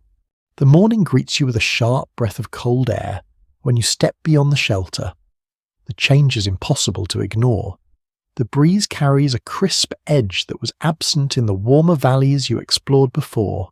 Frost clings to low shrubs, and thin sheets of ice have formed along the quiet edges of a nearby stream. Your footsteps produce a gentle crunch as they press into the frozen ground. The landscape before you belongs to another part of the ancient world. You have arrived in Europe. During this period, Europe is a land of remarkable contrasts. Long cold intervals transform huge regions into open grasslands and frozen plains, while warmer periods allow forests to spread once again across hills and river valleys. The environment never remains exactly the same for very long. Every few thousand years, familiar routes may become difficult to cross, and comfortable hunting grounds may slowly disappear beneath changing climates. The people living here must become experts at adaptation. Cold is not simply an inconvenience, it shapes every part of daily life. You pull a heavy animal's skin more tightly around your shoulders as you follow a small group leaving their cave shortly after sunrise. Their shelter sits beneath a limestone cliff overlooking a broad valley. From this high position, they can watch herds moving across the open country while remaining protected from bitter winds. Choosing a shelter carefully makes all the difference. Caves facing the morning sun warm more quickly after long nights. Nearby springs provide fresh water throughout much of the year. Open views allow hunters to notice approaching animals from far away. Nothing about the location seems accidental. The valley itself appears quiet. Then, as the rising sun reaches farther across the plain, movement begins. A small herd of reindeer emerges from the morning mist. Beyond them, several shaggy bison graze near patches of snow that have lingered through the changing seasons. Farther still, dark shapes slowly become visible.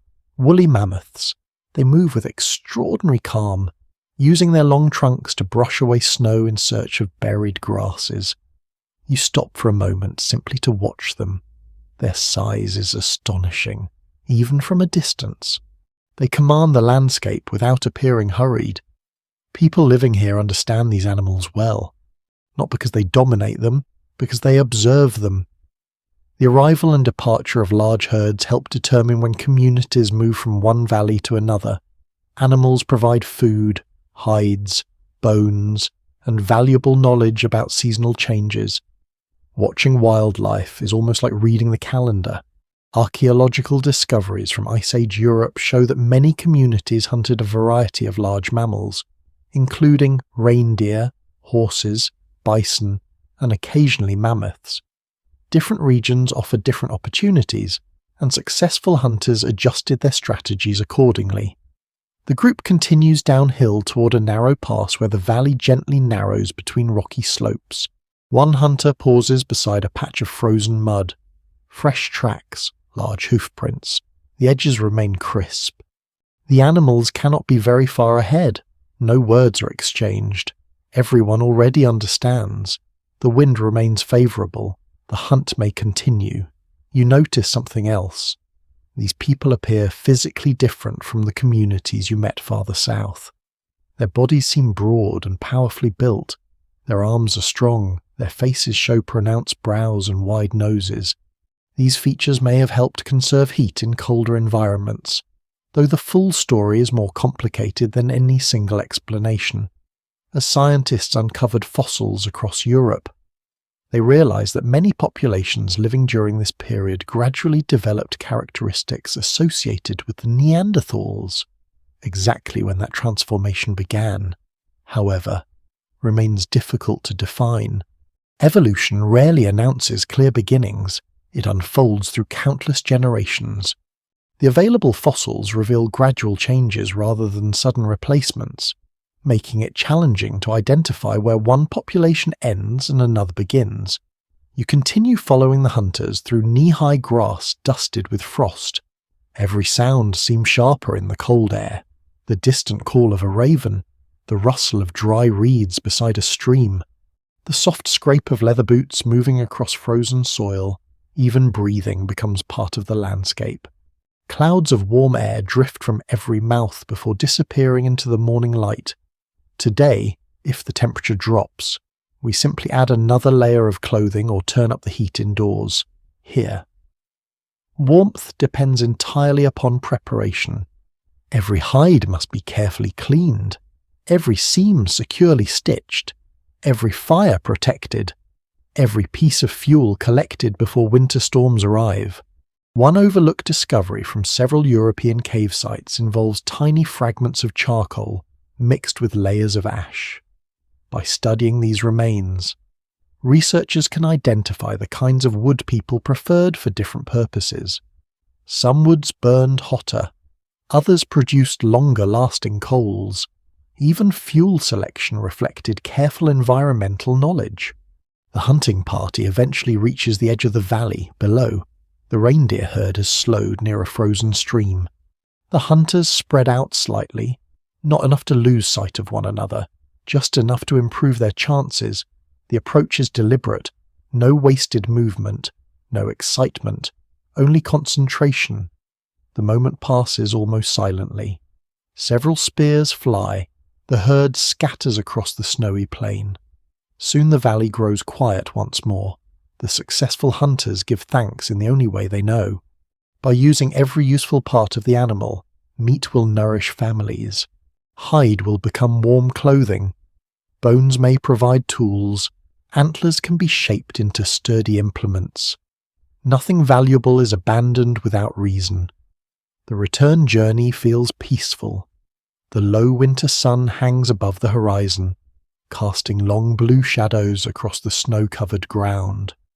A fox trots across the valley carrying something small in its mouth. High overhead, a golden eagle circles patiently. Life continues everywhere around you. Cold has not defeated this landscape. It has simply shaped it. Back at the cave, the community welcomes the hunters without loud celebration. Work begins immediately. Fresh hides are stretched across wooden frames. Meat is sliced into long strips before being placed near slow-burning fires. Children carry bundles of dry branches collected earlier in the week. Everyone contributes inside the shelter. Warmth gradually fills the air. Smoke curls upward before disappearing into dark cracks in the ceiling. The familiar smell of roasting meat mixes with damp stone and soft animal fur spread across the sleeping area. Several elders sit close to the fire repairing clothing worn during recent journeys. Bone needles pass carefully through thick leather with practiced hands. You notice one small child wrapped almost completely inside oversized animal skins.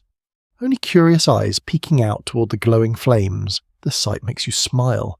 Even in one of Earth's coldest environments, comfort still matters.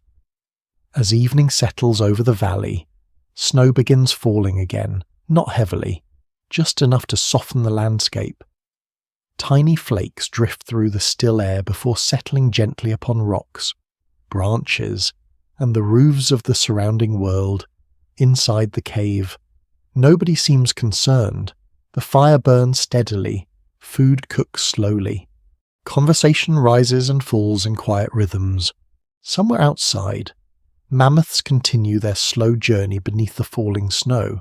Perhaps tomorrow they will disappear beyond the next ridge.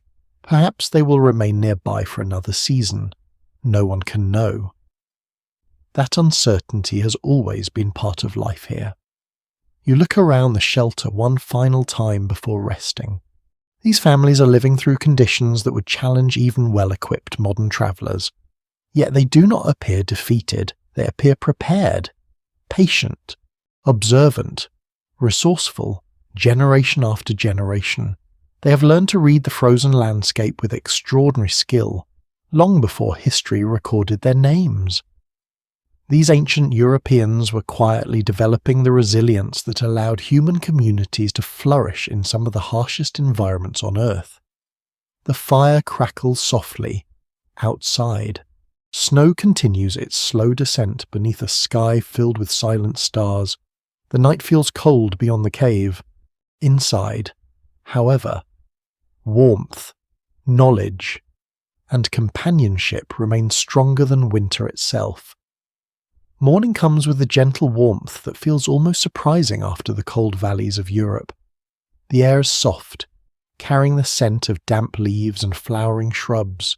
Sunlight filters through tall trees, painting shifting patterns across the forest floor, somewhere high above. Birds greet the day with bright, echoing calls that seem to travel endlessly through the canopy. You pause for a moment, breathing deeply. The forest smells alive, rich soil, fresh moss, tree bark warmed by the first rays of sunlight. This is another world entirely.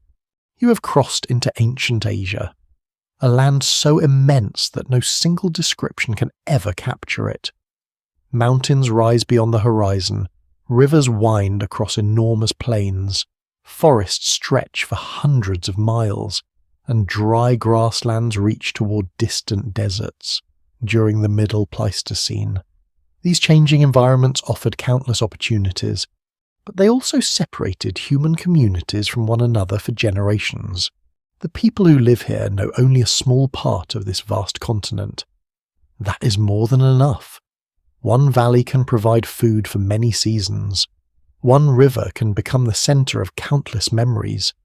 One familiar mountain can guide travellers safely home year after year. You begin walking along a narrow trail beside a river that flows calmly between smooth stones. The water is astonishingly clear. Small fish glide through the shallows, occasionally flashing silver beneath the morning light. Along the muddy banks, fresh footprints reveal that deer visited before sunrise. Nearby, several people quietly gather long reeds.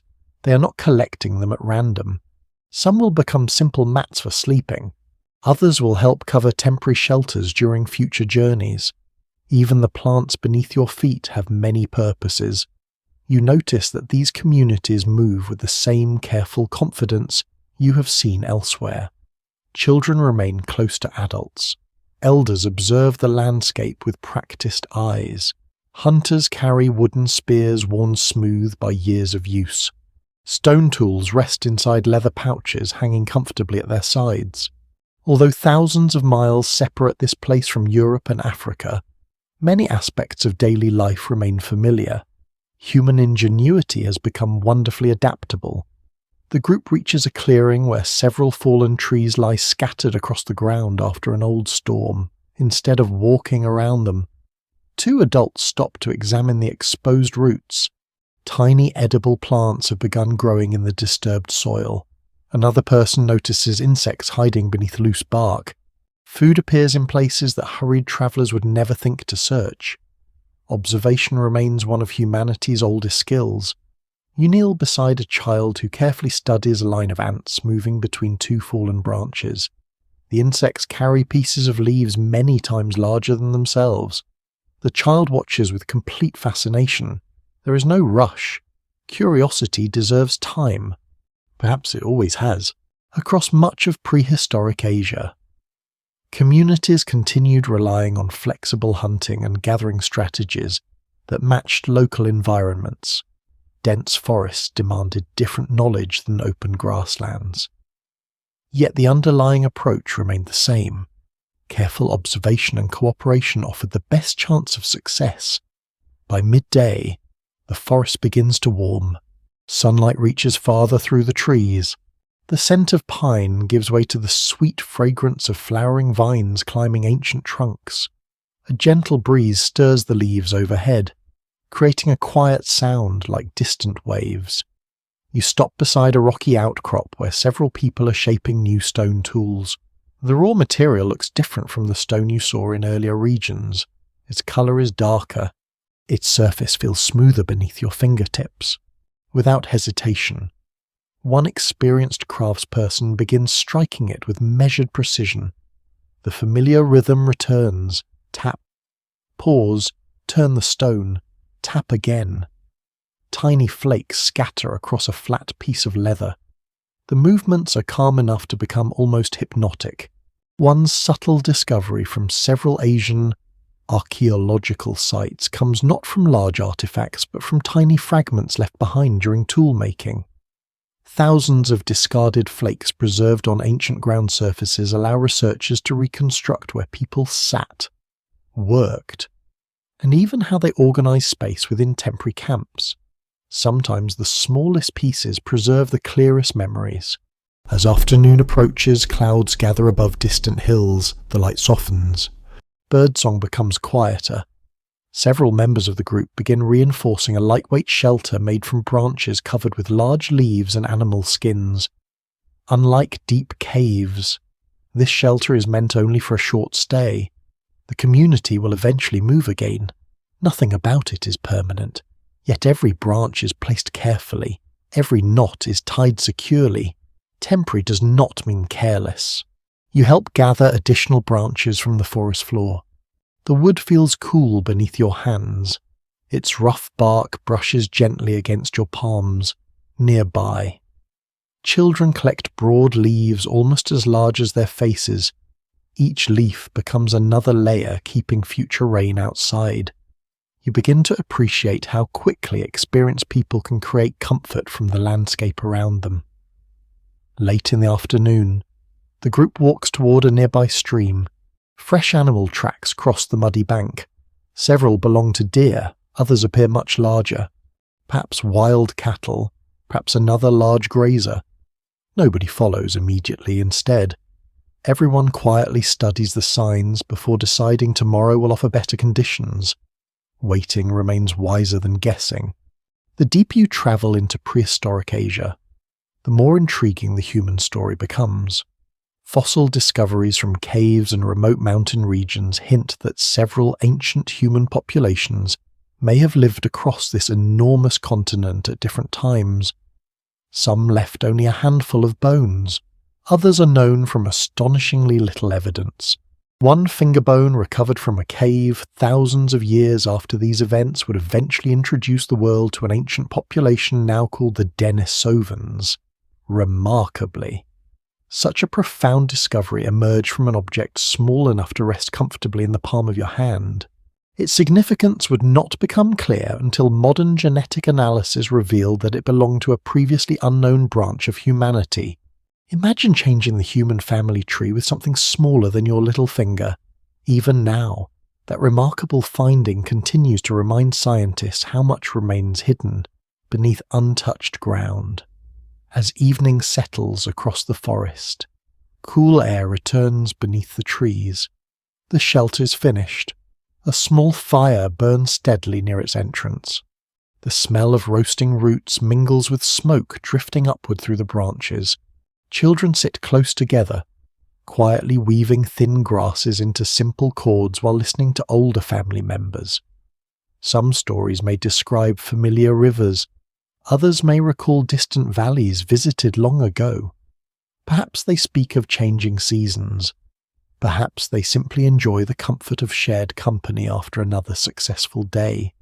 You listen without needing to understand every word. The meaning lies in the moment itself. Beyond the firelight, the forest gradually darkens. Crickets begin their evening chorus.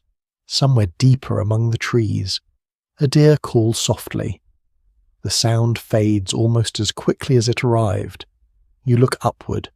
Between the branches, countless stars slowly appear. They shine above mountains, forests, deserts, rivers. and every human community scattered across this vast continent. None of those people know they are part of a much larger story. They simply wake each morning, care for one another, read the landscape with practiced eyes, and prepare quietly for tomorrow. Perhaps that is why this missing age feels so peaceful. Its greatest achievements are rarely loud. They unfold through patient observation, through shared knowledge, through ordinary days repeated across generations. The fire crackles softly beside you. The forest settles into comfortable silence, and somewhere beyond the darkness, other families tend other fires beneath the very same sky, each adding another quiet chapter to the long and unfinished story of humanity. The day begins before the sun reaches the valley floor.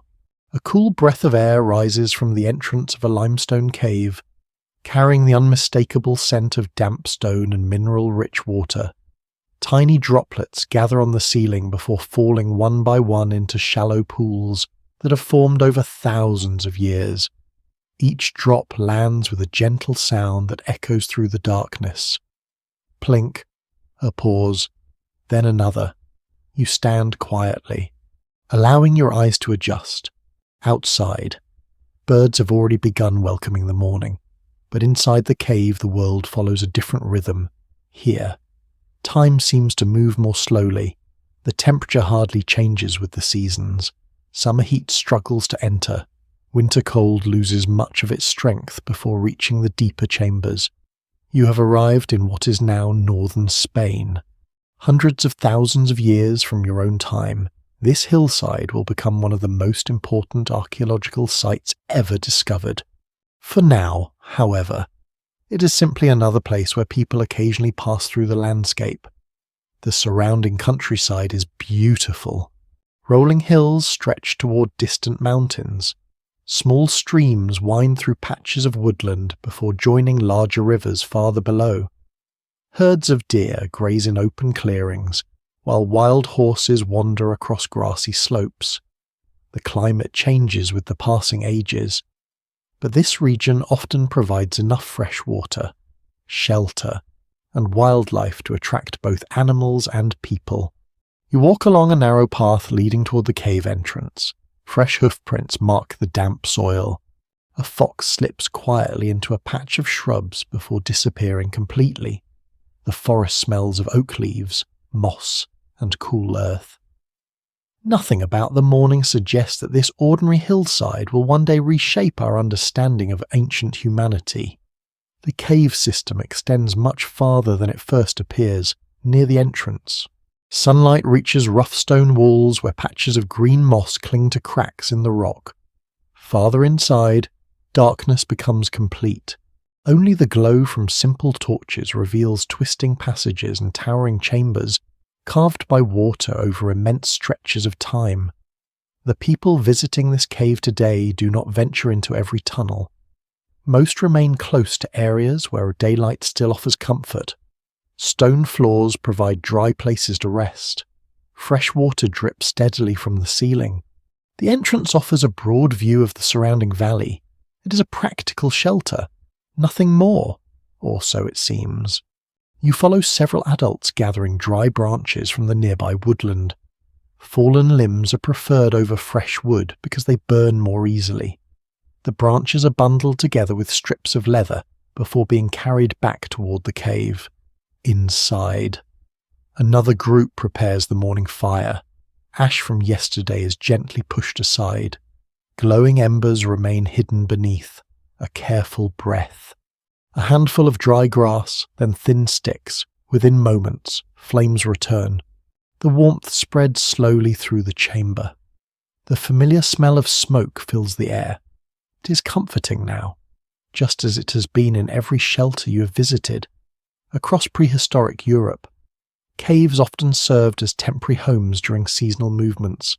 They protected families from harsh weather, offered stable temperatures, and sometimes became places that people returned to repeatedly over many generations.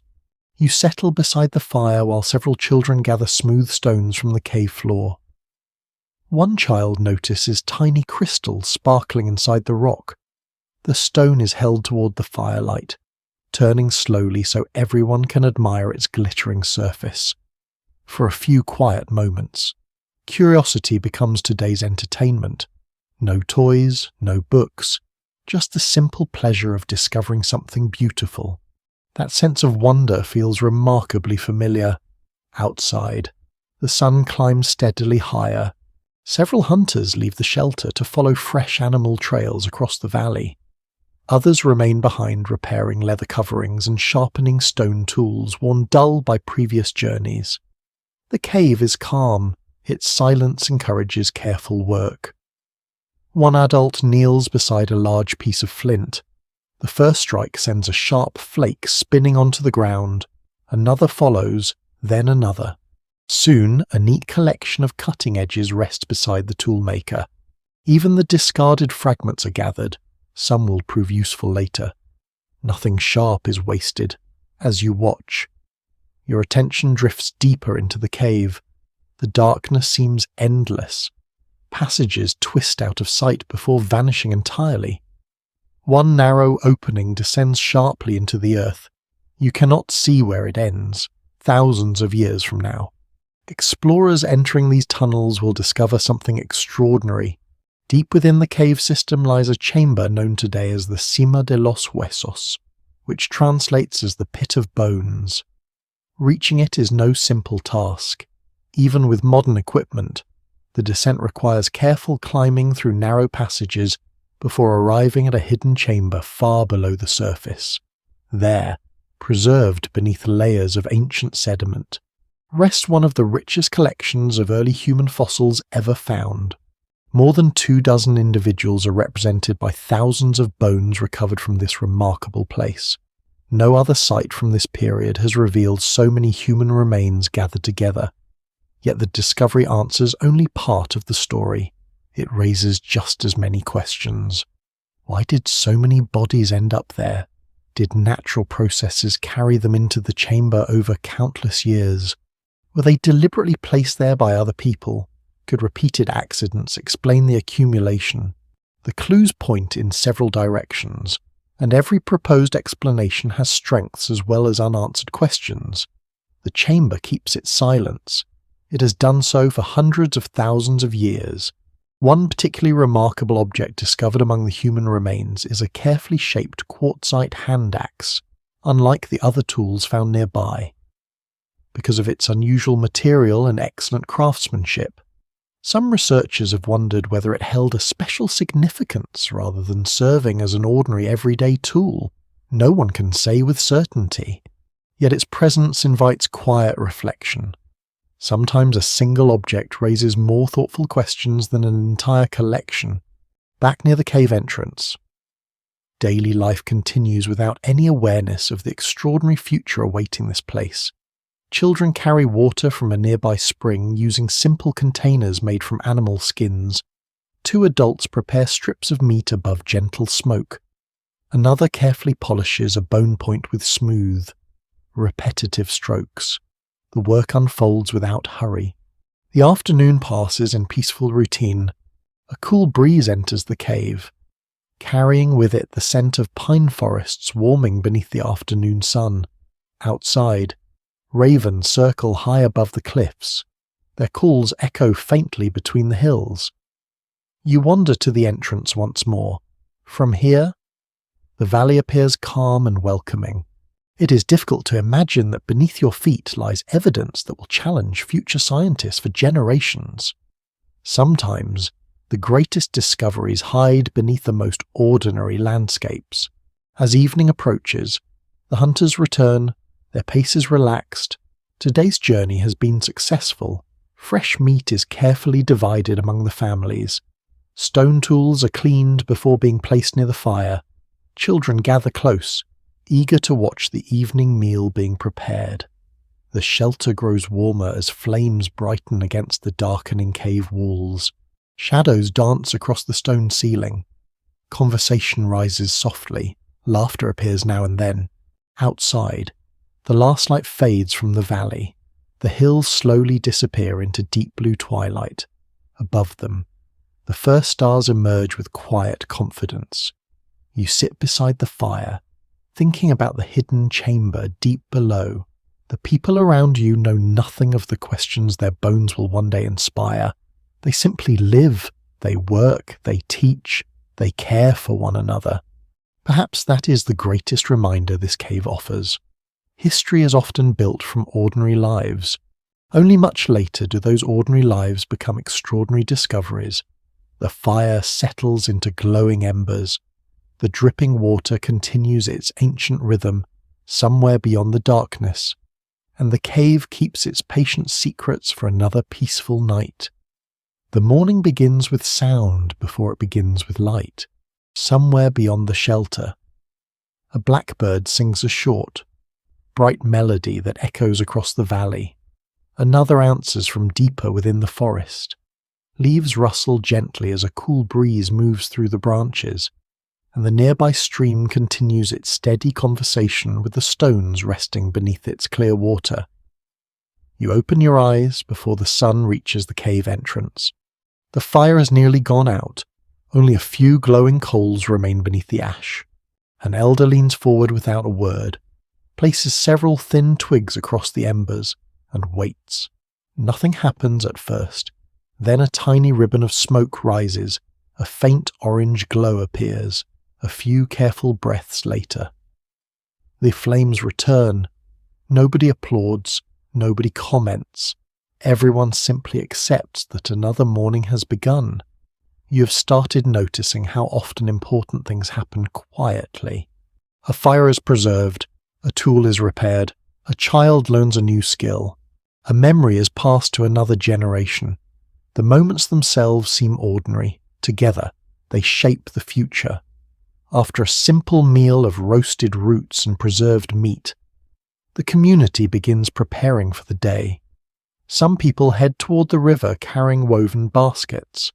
Others inspect spear points before leaving to follow animal trails through the hills. Several children remain close to the shelter, gathering dry sticks no thicker than a finger.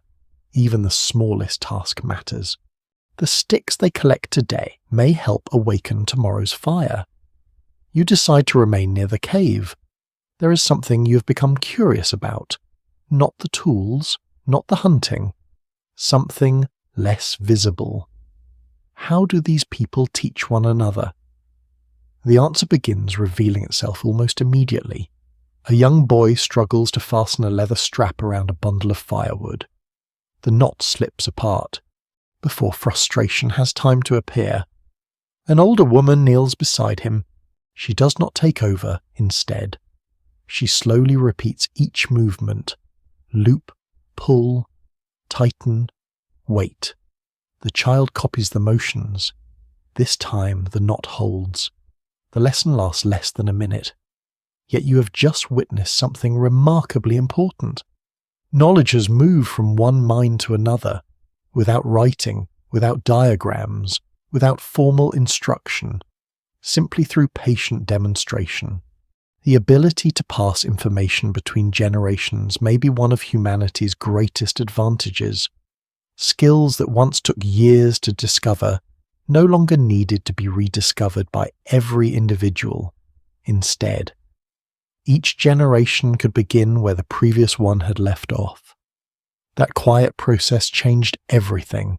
You follow the children as they wander toward a shallow stream.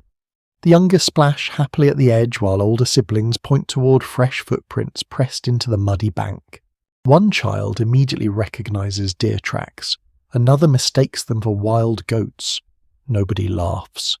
An older hunter crouches beside them and places a finger gently inside one print. Then he points toward the nearby forest. The lesson continues. The children compare hoof shapes, depth, spacing, direction. Soon they begin noticing details they had overlooked only moments before. Learning feels almost like solving a puzzle together. As the morning grows warmer, you hear another kind of teaching, not through actions, through voices. An elder sits beneath a broad oak tree surrounded by several children. The words themselves are unfamiliar. Their meaning has vanished into the distant past. Yet the rhythm is unmistakable.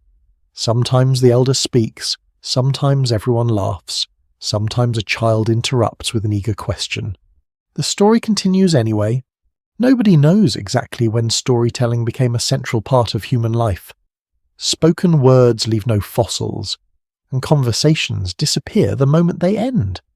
Yet the complexity of prehistoric cooperation suggests that communication had become increasingly sophisticated long before written language ever appeared. Whatever these people are saying beneath the tree, it clearly holds everyone's attention. Perhaps it describes a difficult winter remembered many seasons ago. Perhaps it explains where certain plants grow after heavy rains. Perhaps it warns children about wandering too far from the group. Useful knowledge often travels inside memorable stories. The afternoon brings warmer air and brighter sunlight. Several adults return carrying bundles of flexible branches gathered from nearby woodland. The branches will become simple frames for drying hides. Without needing instructions, everyone begins working together. One person holds a branch steady. Another twists leather strips into tight bindings. A third checks whether the frame stands evenly on the ground. Nobody appears to direct the work. Each person simply understands where help is needed, watching them. You realize that cooperation is not always dramatic. Sometimes it is almost invisible. One person notices, another responds. The task quietly moves forward. A fascinating clue comes from ancient footprints preserved at several prehistoric sites, in a few places. The prints reveal groups walking together rather than single individuals travelling alone. Adults, teenagers, and young children all left their marks in the same soft ground before nature sealed those moments beneath layers of sediment. Thousands of years later, those footprints still suggest lives shared rather than lived in isolation. As the afternoon slowly fades, clouds begin gathering above the distant hills. The breeze shifts. Birds become quieter. Several people glance toward the sky before continuing their work. Nobody seems surprised. The weather has offered plenty of small hints throughout the day. Experience teaches people to notice them. A gentle rain begins shortly afterward. The drops fall softly through the forest canopy, releasing the rich scent of wet leaves and fresh earth. Everyone moves beneath the shelter without hurry. The hide-drying frames are carried inside. Firewood is stacked farther from the entrance. Children curl beneath warm skins while listening to the rain tapping gently against stone. The cave becomes wonderfully peaceful. The fire glows brighter against the dim afternoon light. Steam rises from damp clothing. Someone begins smoothing a wooden spear shaft with a sandstone block. Another quietly repairs a leather pouch worn thin after many journeys.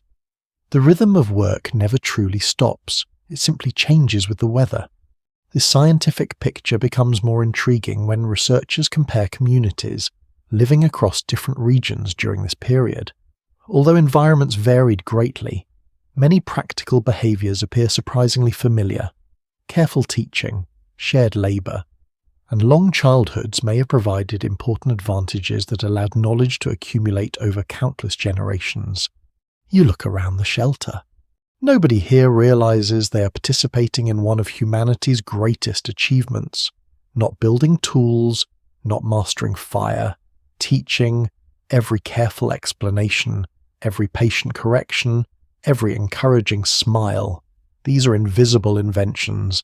Unlike stone hand axes, they leave almost no trace behind, yet their influence stretches farther than almost anything else. Evening settles gently over the valley. The rain stops. Outside, drops continue falling from leaves long after the clouds have moved on. The forest smells wonderfully fresh. Mist begins rising from the ground where warm earth meets cool evening air. Children step outside to watch tiny frogs emerge beside puddles left by the rain.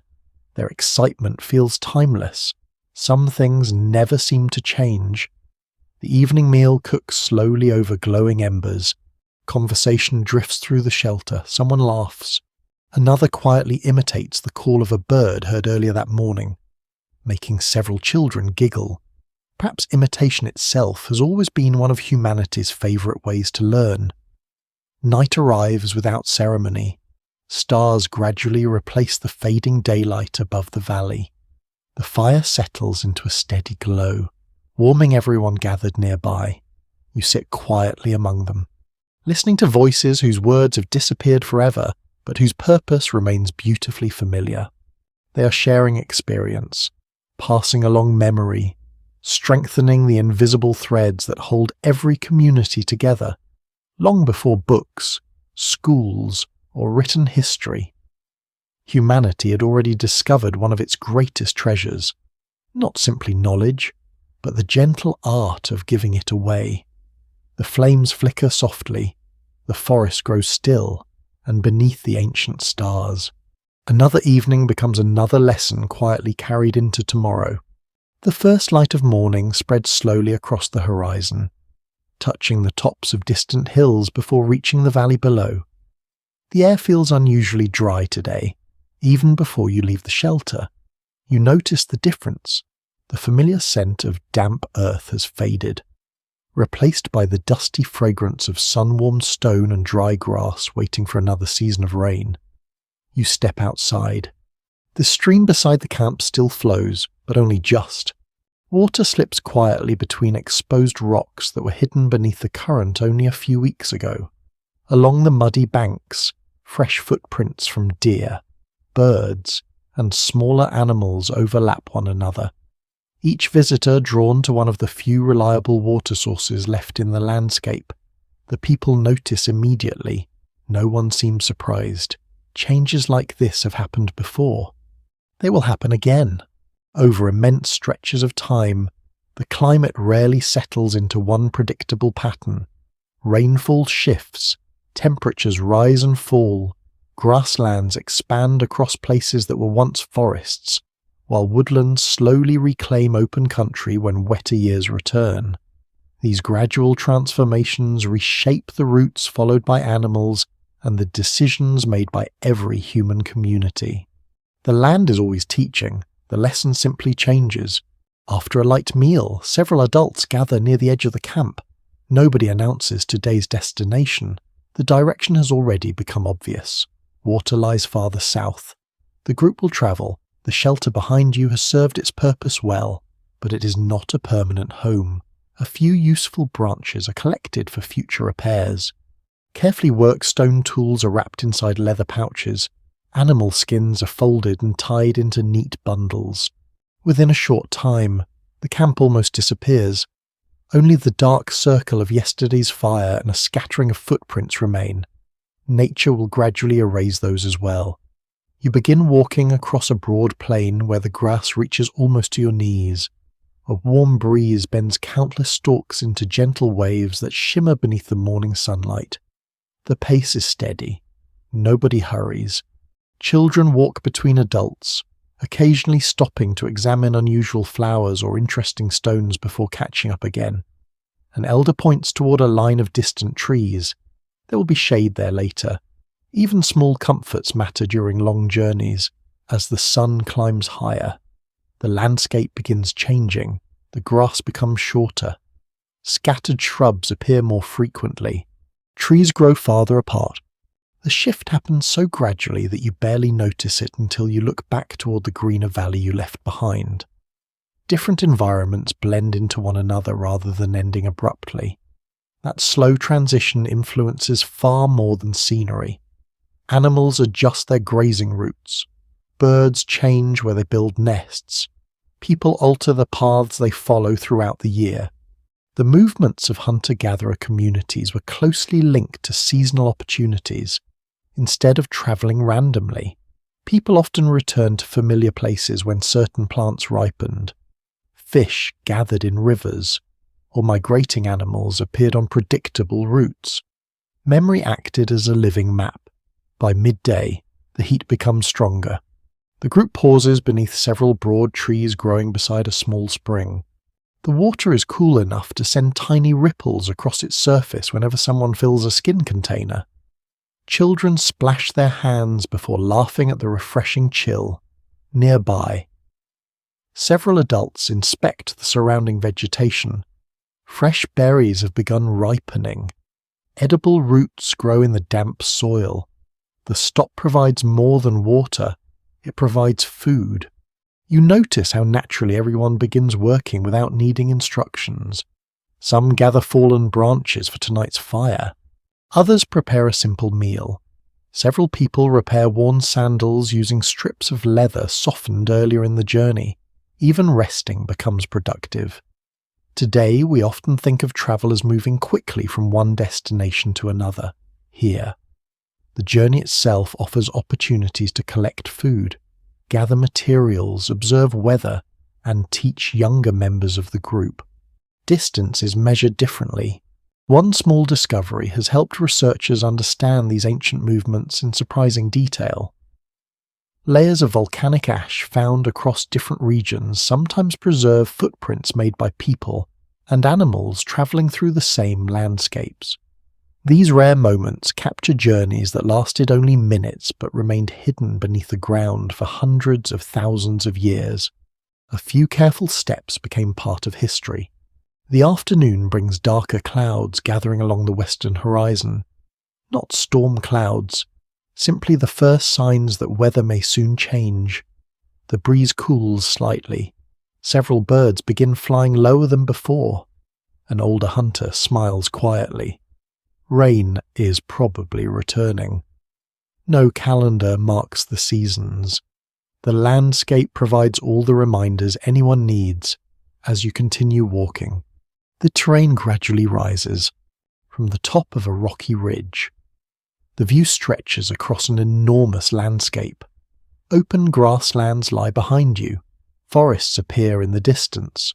A winding river catches the afternoon light far below. Beyond that, hazy mountains form a blue wall against the horizon.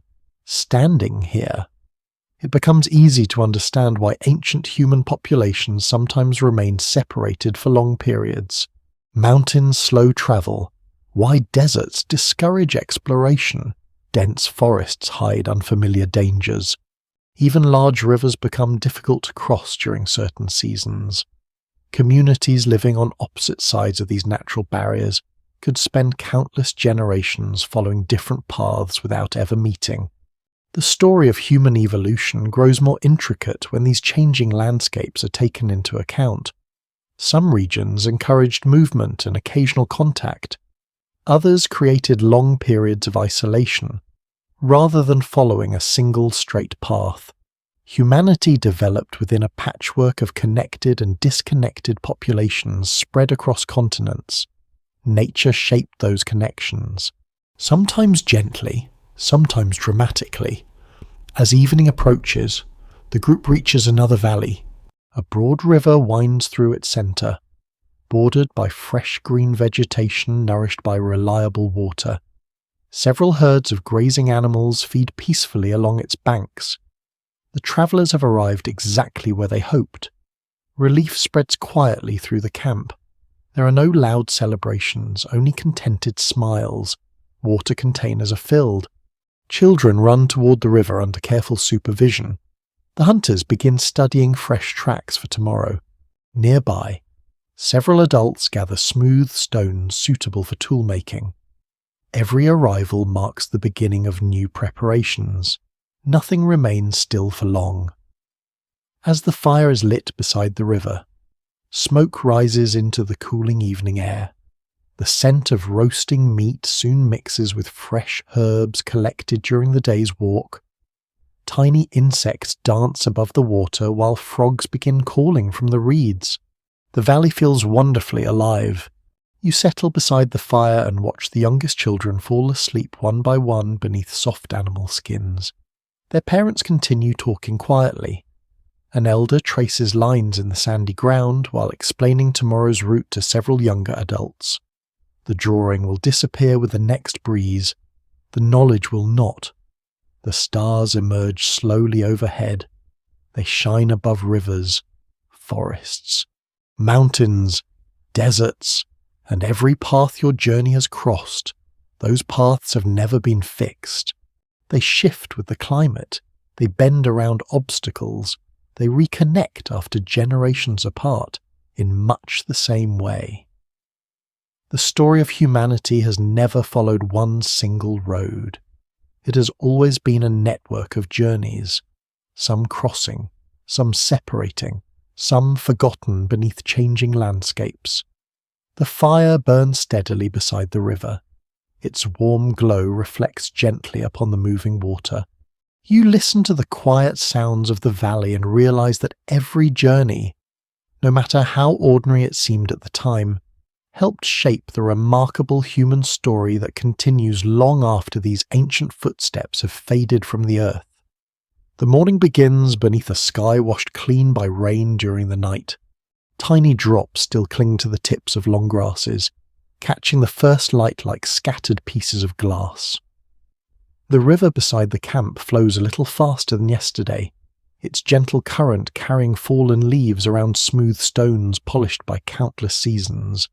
The air feels fresh and cool, filled with the scent of wet earth, flowering shrubs, and wood smoke rising from a newly awakened fire. You stand quietly for a moment. Everything seems renewed. The valley has changed overnight without becoming unfamiliar. Perhaps that is the best way to think about humanity during this age. Always changing, never completely starting over. Breakfast is simple. Roasted roots, a few nuts gathered during yesterday's walk. Thin slices of preserved meat warmed over glowing embers.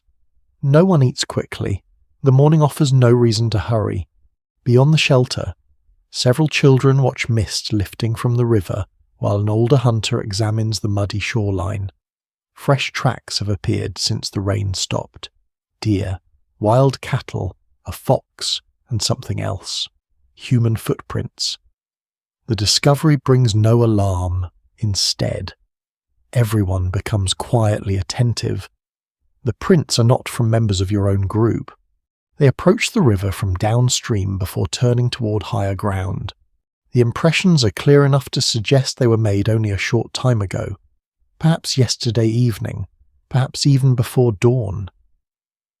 The group follows the trail, though not with the urgency of a chase. The pace remains calm. The footprints weave gently through open woodland where sunlight filters between tall trees. Birds flit from branch to branch above your head while squirrels leap effortlessly across the canopy. Eventually, faint smoke becomes visible beyond a stand of pines. Another camp. The distance between the two communities is still considerable. Nobody calls out. Nobody raises a weapon. Both groups simply notice one another. There is a pause filled with careful observation. Then life continues. Several adults step forward slowly. Children remain close to their families. The river murmurs quietly nearby as though reminding everyone to stay patient. You begin to appreciate how unusual these meetings might have been. Many communities probably spent long periods living within familiar territories, crossing paths with neighbours only from time to time. Those encounters may have brought opportunities to exchange useful knowledge, discover new sources of stone, or even welcome new members into the group. The details almost never survive. The possibility remains fascinating. One older woman from the neighbouring camp holds up a piece of unusually pale stone. Its surface catches the sunlight with a faint blue-grey colour, unlike the darker rock commonly used in this valley. Several people from your group examine it with obvious interest. Soon another person offers a bundle of carefully prepared leather in return. No words are needed for you to understand what is happening. Ideas and materials can travel together. A fine stone from one valley, excellent leather from another. Everyone leaves a little richer in experience than before. Across prehistoric landscapes, certain kinds of stone have been discovered far from their original geological sources. Such finds suggest that valuable materials sometimes moved surprisingly long distances, whether carried directly by travelling groups or passed gradually from one community to another. The exchange ends as quietly as it began. The neighbouring families continue following the river downstream. Your own group remains in the valley. No grand farewell. Just a shared understanding that familiar faces may appear again another season, or perhaps never. As the day grows warmer, several adults begin preparing for a hunt while others remain near the shelter. You choose to stay behind. Today offers another kind of lesson. A young woman sits beside a large flat stone, sorting through several pieces of flint recently obtained during the morning's meeting. She studies each one carefully before selecting a single core. Her hands already know what to do. A few children gather nearby. They have never worked with this particular stone before. Its texture is slightly different, its colour unfamiliar. The first strike produces a longer, thinner flake than expected. The children lean closer. The lesson changes, not because the teacher planned it, because the material itself asks new questions. Learning has always depended upon curiosity as much as instruction. You wonder how many discoveries throughout human history began exactly this way. Someone encountered something unfamiliar. Instead of ignoring it, they experimented. One careful strike became another. Another became a useful technique. Gradually, knowledge expanded. By afternoon, warm sunlight fills the valley, dragonflies skim across the river. A family of otters slips through the water before disappearing beneath overhanging reeds. Children collect smooth pebbles while laughing softly each time a flat stone skips across the surface. The scene feels wonderfully peaceful, yet beneath this calm lies a much larger story. As human groups moved through changing landscapes over many thousands of years, they did not always remain isolated from one another. Sometimes paths crossed. Sometimes families joined new communities. Sometimes people carried traditions into places where they had never existed before. Exactly how often these encounters happened is difficult to measure, but growing evidence suggests that ancient populations were not completely separate worlds. Instead, they formed a shifting network of connections that expanded and contracted with changing climates.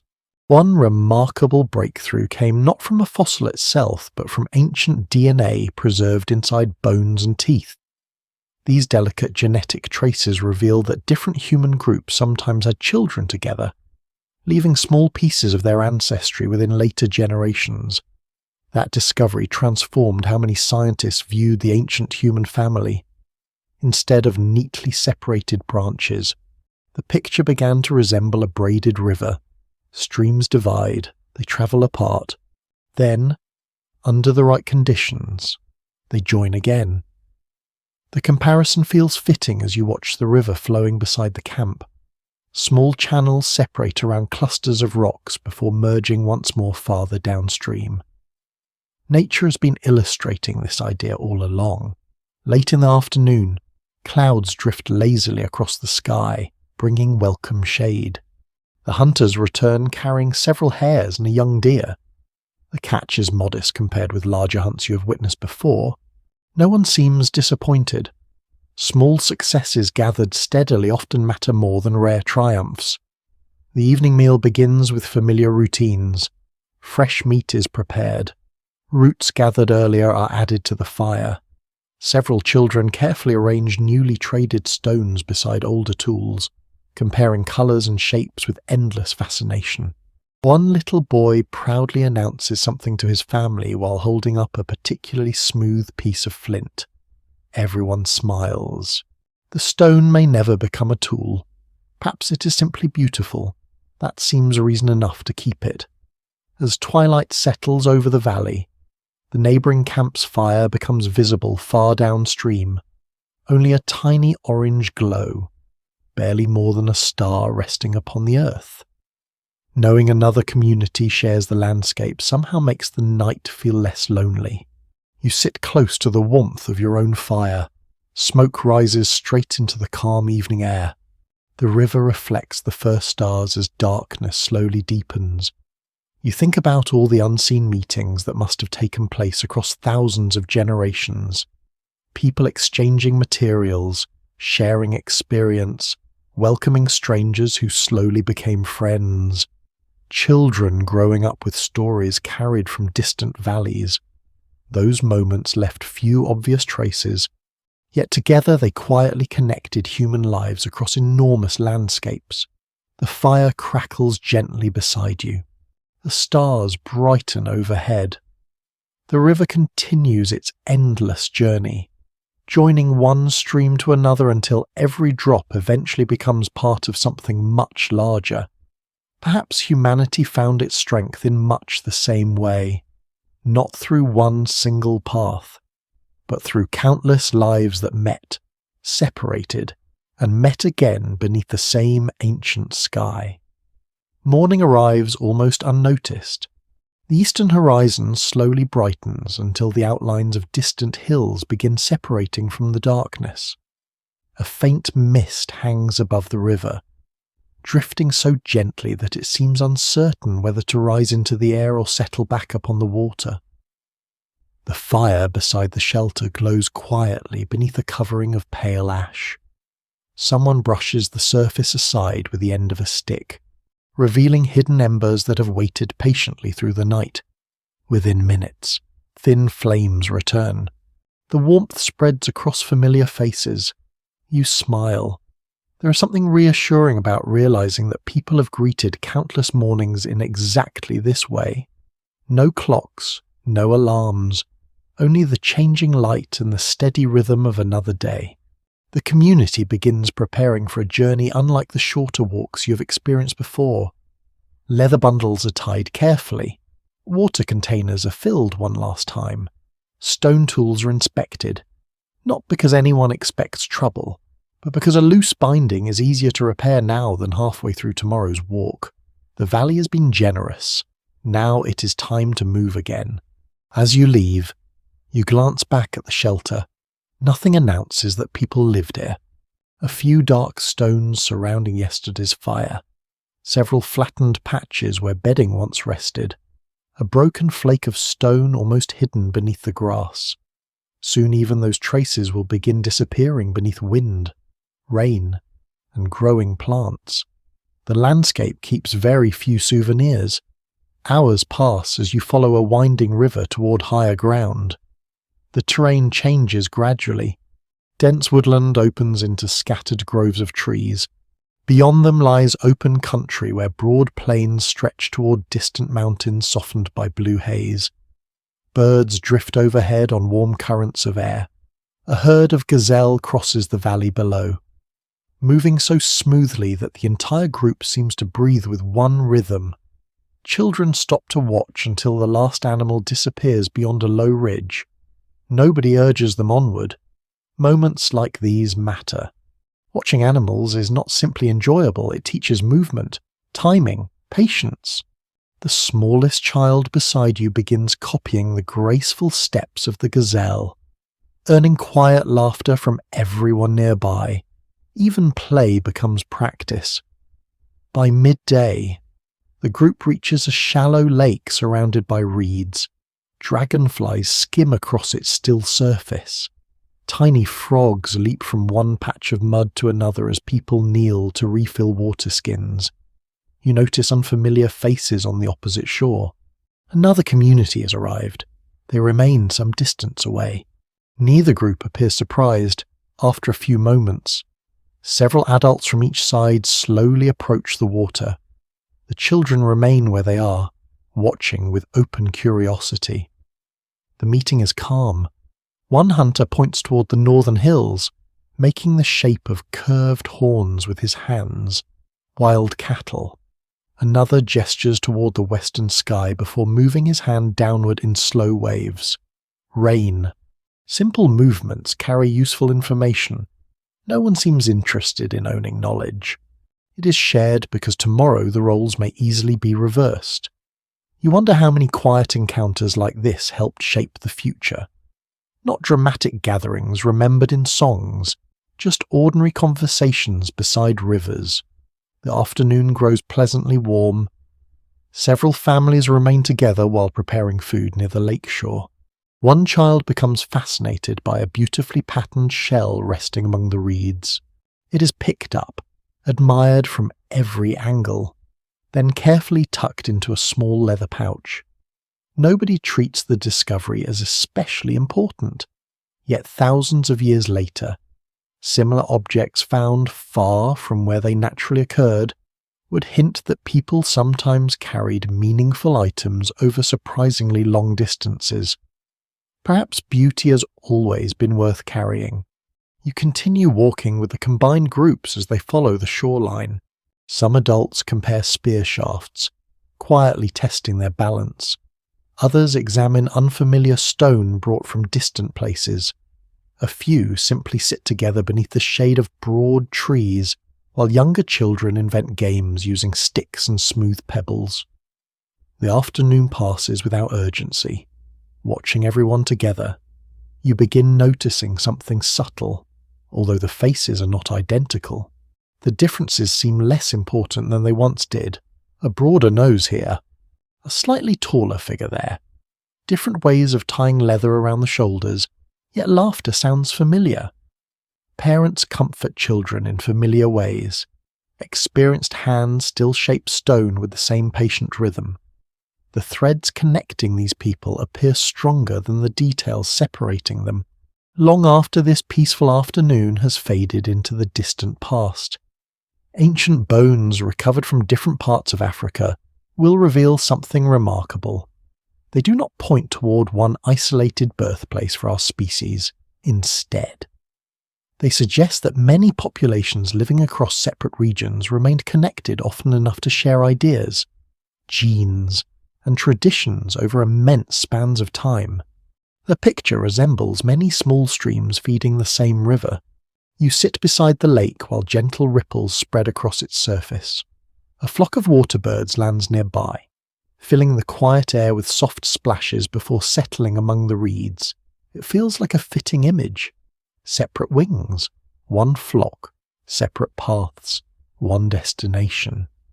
As the afternoon begins slipping toward evening, an elder kneels beside several children and draws winding lines into the damp sand. One line reaches another, then separates, then joins again farther along.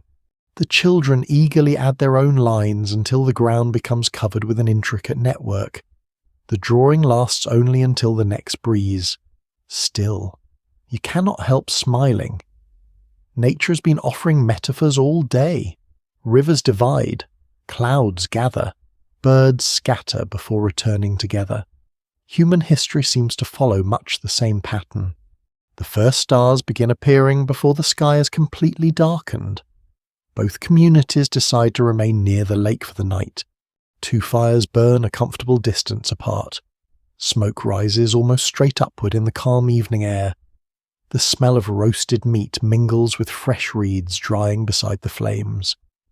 Someone begins tapping two pieces of wood together in a steady rhythm. Another quietly joins by clapping along.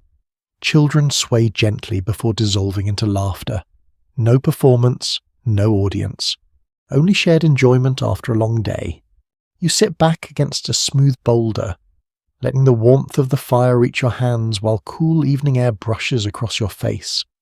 The lake reflects the stars with such clarity that it almost seems to hold another sky beneath its surface. You think about the countless generations who came before this evening, those who first learned to shape stone, those who protected fragile fires through bitter winters, those who crossed unfamiliar valleys because distant clouds promised rain. Their lives did not vanish. They became part of everyone gathered around these quiet fires. The story you have followed from the beginning was never about one remarkable individual. It was always about connections, between parents and children, between neighbouring communities, between landscapes that changed, and people who learned to change with them. And now, as this ancient night settles gently across the water, you realise something else. You're no longer looking for the missing age. You are sitting inside it, listening to its voices, watching its ordinary evenings, feeling its warmth. The mystery has not disappeared. It has simply become wonderfully human. The fire crackles softly. The lake grows still. Above you, the stars continue their silent journey across the sky, just as they did for every generation that slowly, patiently, became us. The morning arrives wrapped in silence. A light fog rests across the lake, softening the outlines of reeds and turning the opposite shore into little more than a pale grey shape. The water is perfectly still. Even the birds seem content to wait a little longer before beginning their songs. You sit near the remains of last night's fire. Only a faint thread of smoke rises from the warm ashes. The people around you are already awake. Someone quietly folds an animal skin. Another checks a leather water pouch for tiny leaks by holding it toward the light. A child carefully places several smooth stones into a small bag, determined not to leave behind what has become a treasured collection. The camp will soon disappear. You have watched this happen many times during your journey. A place that felt alive yesterday becomes almost empty today. By the end of the week, only subtle marks will remain. By the end of the year, perhaps not even those. The thought lingers with you as everyone prepares to leave. So much of human life passes without trying to become history. Nobody here is building monuments. Nobody is carving names into stone. Nobody imagines that distant generations might one day wonder who they were. They simply live. They solve today's problems. They help one another. Then they move on. The trail follows the edge of the lake before climbing gently into rolling hills. Wildflowers cover the open slopes. Bees drift lazily between blossoms. A gentle breeze carries the sweet scent of flowering herbs mixed with the clean fragrance of fresh morning grass. The landscape feels peaceful enough that it almost seems eternal. Yet appearances can be wonderfully deceptive. Over thousands of years, rivers wander into new channels. Lakes expand during wet periods before shrinking again when the climate grows drier. Hills slowly erode. Rockfalls bury old pathways. Entire valleys change shape so gradually that no single generation notices the transformation. You pause beside a stream flowing over rounded stones. Its water looks ordinary, clear, cool, constant. But even this stream refuses to stay exactly where it is forever. Season after season, it quietly shifts its course by tiny amounts, century after century. Those tiny changes become enormous. Perhaps history behaves in much the same way. You continue walking until the group reaches a broad meadow where tall grasses sway beneath the strengthening sunlight. Fresh animal tracks crisscross the ground. Several belong to deer. Others belong to wolves that passed during the night. One child kneels beside a set of prints before gently placing a hand next to them. They pause almost as wide as the child's open palm. There is no fear, only curiosity. An older hunter studies the tracks for a moment before smiling. The wolves are already far away. The journey continues as the hours pass. You begin noticing how little the people disturb the landscape around them. A branch bent aside springs back after they pass. Footprints soften beneath the afternoon breeze. Even the places where fires burned are chosen carefully, often on patches of bare ground where little vegetation will be damaged. Nothing here suggests an attempt to conquer nature. The relationship feels more like a conversation. One season offers abundance, another demands patience. Both are accepted. Far ahead, a line of dark clouds gathers above distant mountains. The group notices immediately, not because the clouds are dramatic, because they are familiar.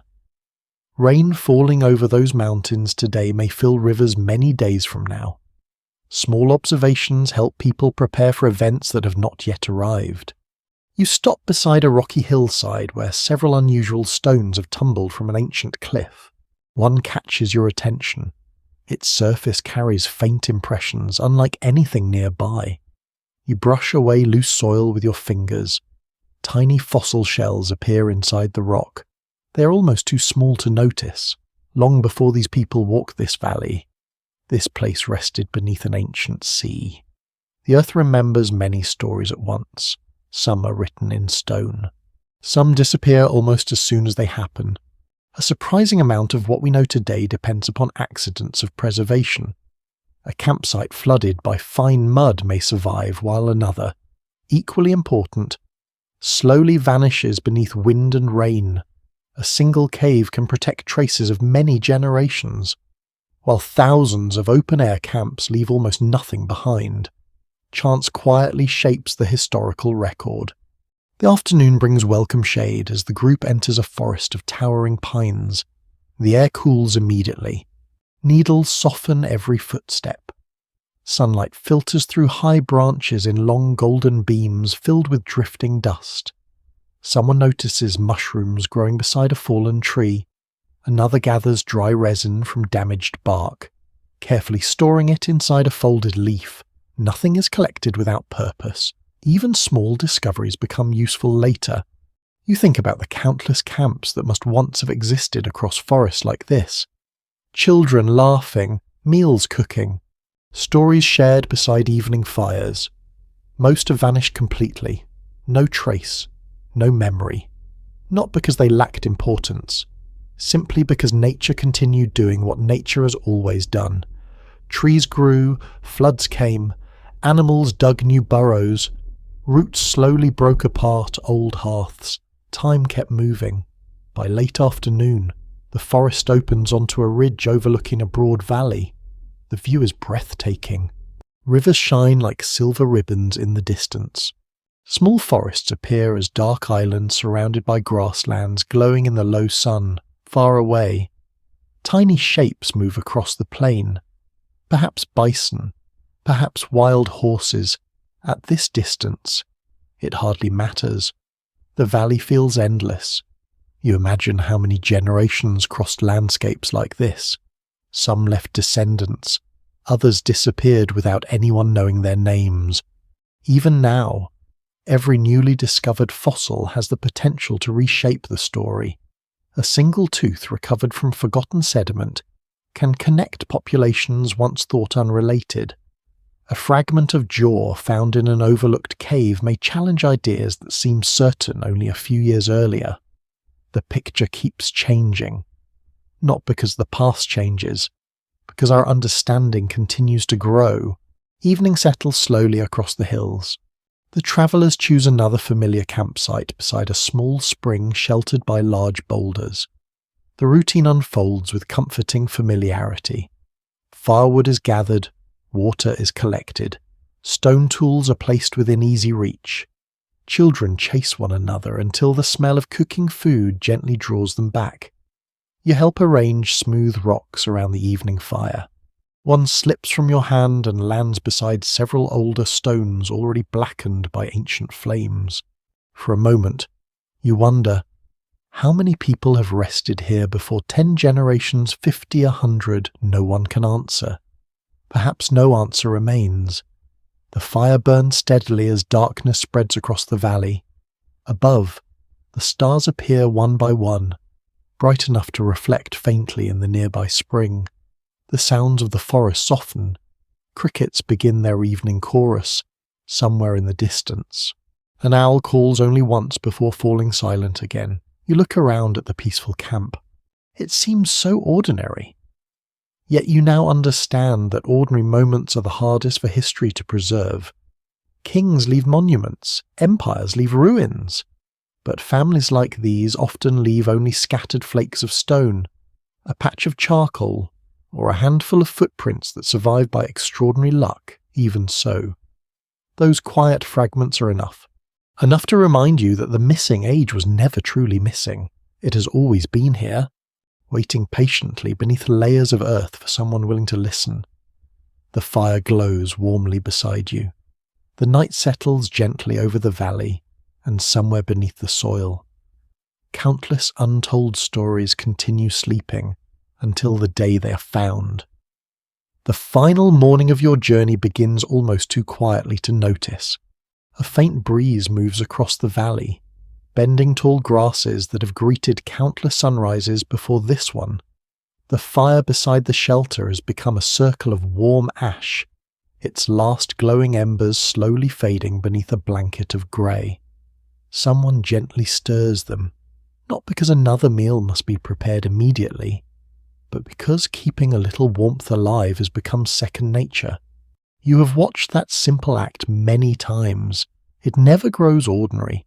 The eastern sky brightens little by little until the first rays of sunlight reach the tops of distant trees. Birds begin their familiar conversations. A rabbit pauses beside a patch of wildflowers before disappearing into the undergrowth. The river continues flowing with the same quiet confidence it possessed on the first day you followed it. The world seems unchanged, yet you are not. When this journey began, the missing age felt like an empty stretch of history, a place where questions greatly outnumbered answers. Now it feels wonderfully full of patient teachers, careful toolmakers, curious children, thoughtful hunters, families who measured wealth not in possessions but in knowledge carried from one season to the next. You rise and walk toward the river one last time. The water reflects the pale morning sky so clearly that clouds seem to float beneath your feet. Small fish glide between smooth stones, while dragonflies hover just above the surface. Nearby, several children are already awake. One carefully balances along a fallen tree lying beside the water. Another crouches to watch tiny insects skating across the surface of the river. No one rushes them. There is time to notice small things. Perhaps that is one of the greatest lessons this age has quietly offered. You continue following the river upstream until the valley opens into a broad meadow filled with wildflowers. The air carries the soft fragrance of blossoms mixed with fresh grass warmed by the growing sunlight. In the distance, a herd of deer moves through the morning mist. They stop, listen, continue grazing. Nothing about their movements appears hurried. The people watching them behave much the same way. Life unfolds through careful observation rather than constant urgency. Long before cities and written records, people had already learned that surviving did not always require moving faster. Sometimes it required noticing more. You sit beneath the shade of a broad tree where an elder sharpens a stone scraper that has served faithfully for many seasons. The edges become worn, not ruined. Simply tired. Patient hands restore it with slow, practiced movements. Tap, turn, smooth. Examine. The tool receives another life. You smile as you realize something. The same could almost be said for human knowledge itself. Each generation inherited something slightly worn by time. Each generation quietly improved it before passing it onward. Nothing perfect, always useful. The people around you begin preparing for another journey. Bundles are tied, water skins are filled. Children gather smooth stones they insist on carrying despite their modest weight. One little girl proudly shows her grandmother a feather found beside the river. It shimmers with shades of dark blue and green whenever sunlight reaches it. The grandmother studies it with genuine interest, before carefully placing it into the child's leather pouch. No one suggests leaving it behind. Beauty deserves a place alongside practical things. It is a tiny moment, yet it says something lasting about humanity. Curiosity did not suddenly appear with great civilizations. Wonder has always travelled beside us. Some of the most revealing clues about ancient people come from objects that served no obvious practical purpose. Carefully selected shells, unusually coloured minerals, or beautifully shaped stones occasionally appear far from where they naturally belong. They hint that appreciation, memory, or simple delight accompanied survival far earlier than anyone once imagined. You begin walking once more. The trail climbs gently toward a rocky ridge overlooking the valley when you reach the top. The view seems almost endless. Forests stretch toward distant mountains. Rivers weave through open grasslands. Small lakes shimmer beneath the afternoon sun. It is impossible to see every path connecting these landscapes, yet you know they exist. Communities have crossed them for generations. Some journeys lasted days, others unfolded over centuries as families gradually explored new valleys while remaining connected, however loosely, to those who came before, looking across this immense landscape. It becomes easier to understand why the human story refuses to fit inside a simple diagram. It resembles weather more than architecture. Clouds separate, they gather again. Rivers divide around islands before meeting farther downstream. birds scatter into the forest and return together at sunset. The story of our ancestors carries that same quiet complexity. Every decade brings another discovery from somewhere unexpected. A cave hidden beneath dense woodland, ancient sediments exposed by an eroding riverbank, a fragment of bone overlooked for years inside a museum drawer. Each finding adds another brushstroke to a picture that remains beautifully unfinished. Perhaps that is exactly as it should be. A story about humanity should never stop growing. As afternoon drifts toward evening, you return to the familiar shelter. The fire has been lit once again. Its smoke rises straight into the calm air before disappearing against a sky slowly turning gold. Families gather for another shared meal. Someone laughs. A child proudly demonstrates a newly learned knot. An elder quietly corrects the grip of a young toolmaker shaping fresh stone. The lesson lasts only a few moments. It may influence generations. You notice that nothing here seeks greatness. Nobody dreams of becoming famous. Nobody imagines statues or monuments. Their achievement is quieter than that. They simply ensure that tomorrow's children know a little more than yesterday's. Perhaps that has always been humanity's greatest success. Not building the tallest structures, not discovering the richest lands, but sharing knowledge generously enough that every generation begins a little farther along the path. The sun slips below the horizon. Shadows lengthen across the valley. The first evening stars appear one by one, just as they have every night of your journey. You remember the frozen plains where mammoths wandered, the warm African rivers lined with reeds, the forests of ancient Asia alive with birdsong, the limestone caves where hidden chambers patiently guarded their secrets, the countless fires that illuminated faces now known only through scattered traces beneath the earth.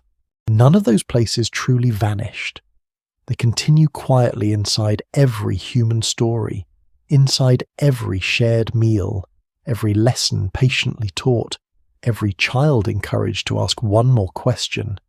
You came searching for a missing age. Instead, you found an unbroken thread stretching across hundreds of thousands of years.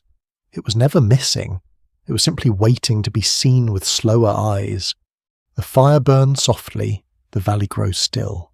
Above you, the stars shine over the same earth that carried every generation before you, reminding you that history is not only found in remarkable discoveries, it also lives inside ordinary evenings like this one, where kindness, patience, curiosity, and cooperation quietly become tomorrow. As the night settles completely around you, allow the journey to grow softer.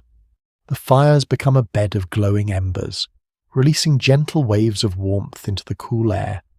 Crickets continue their quiet chorus beyond the circle of light.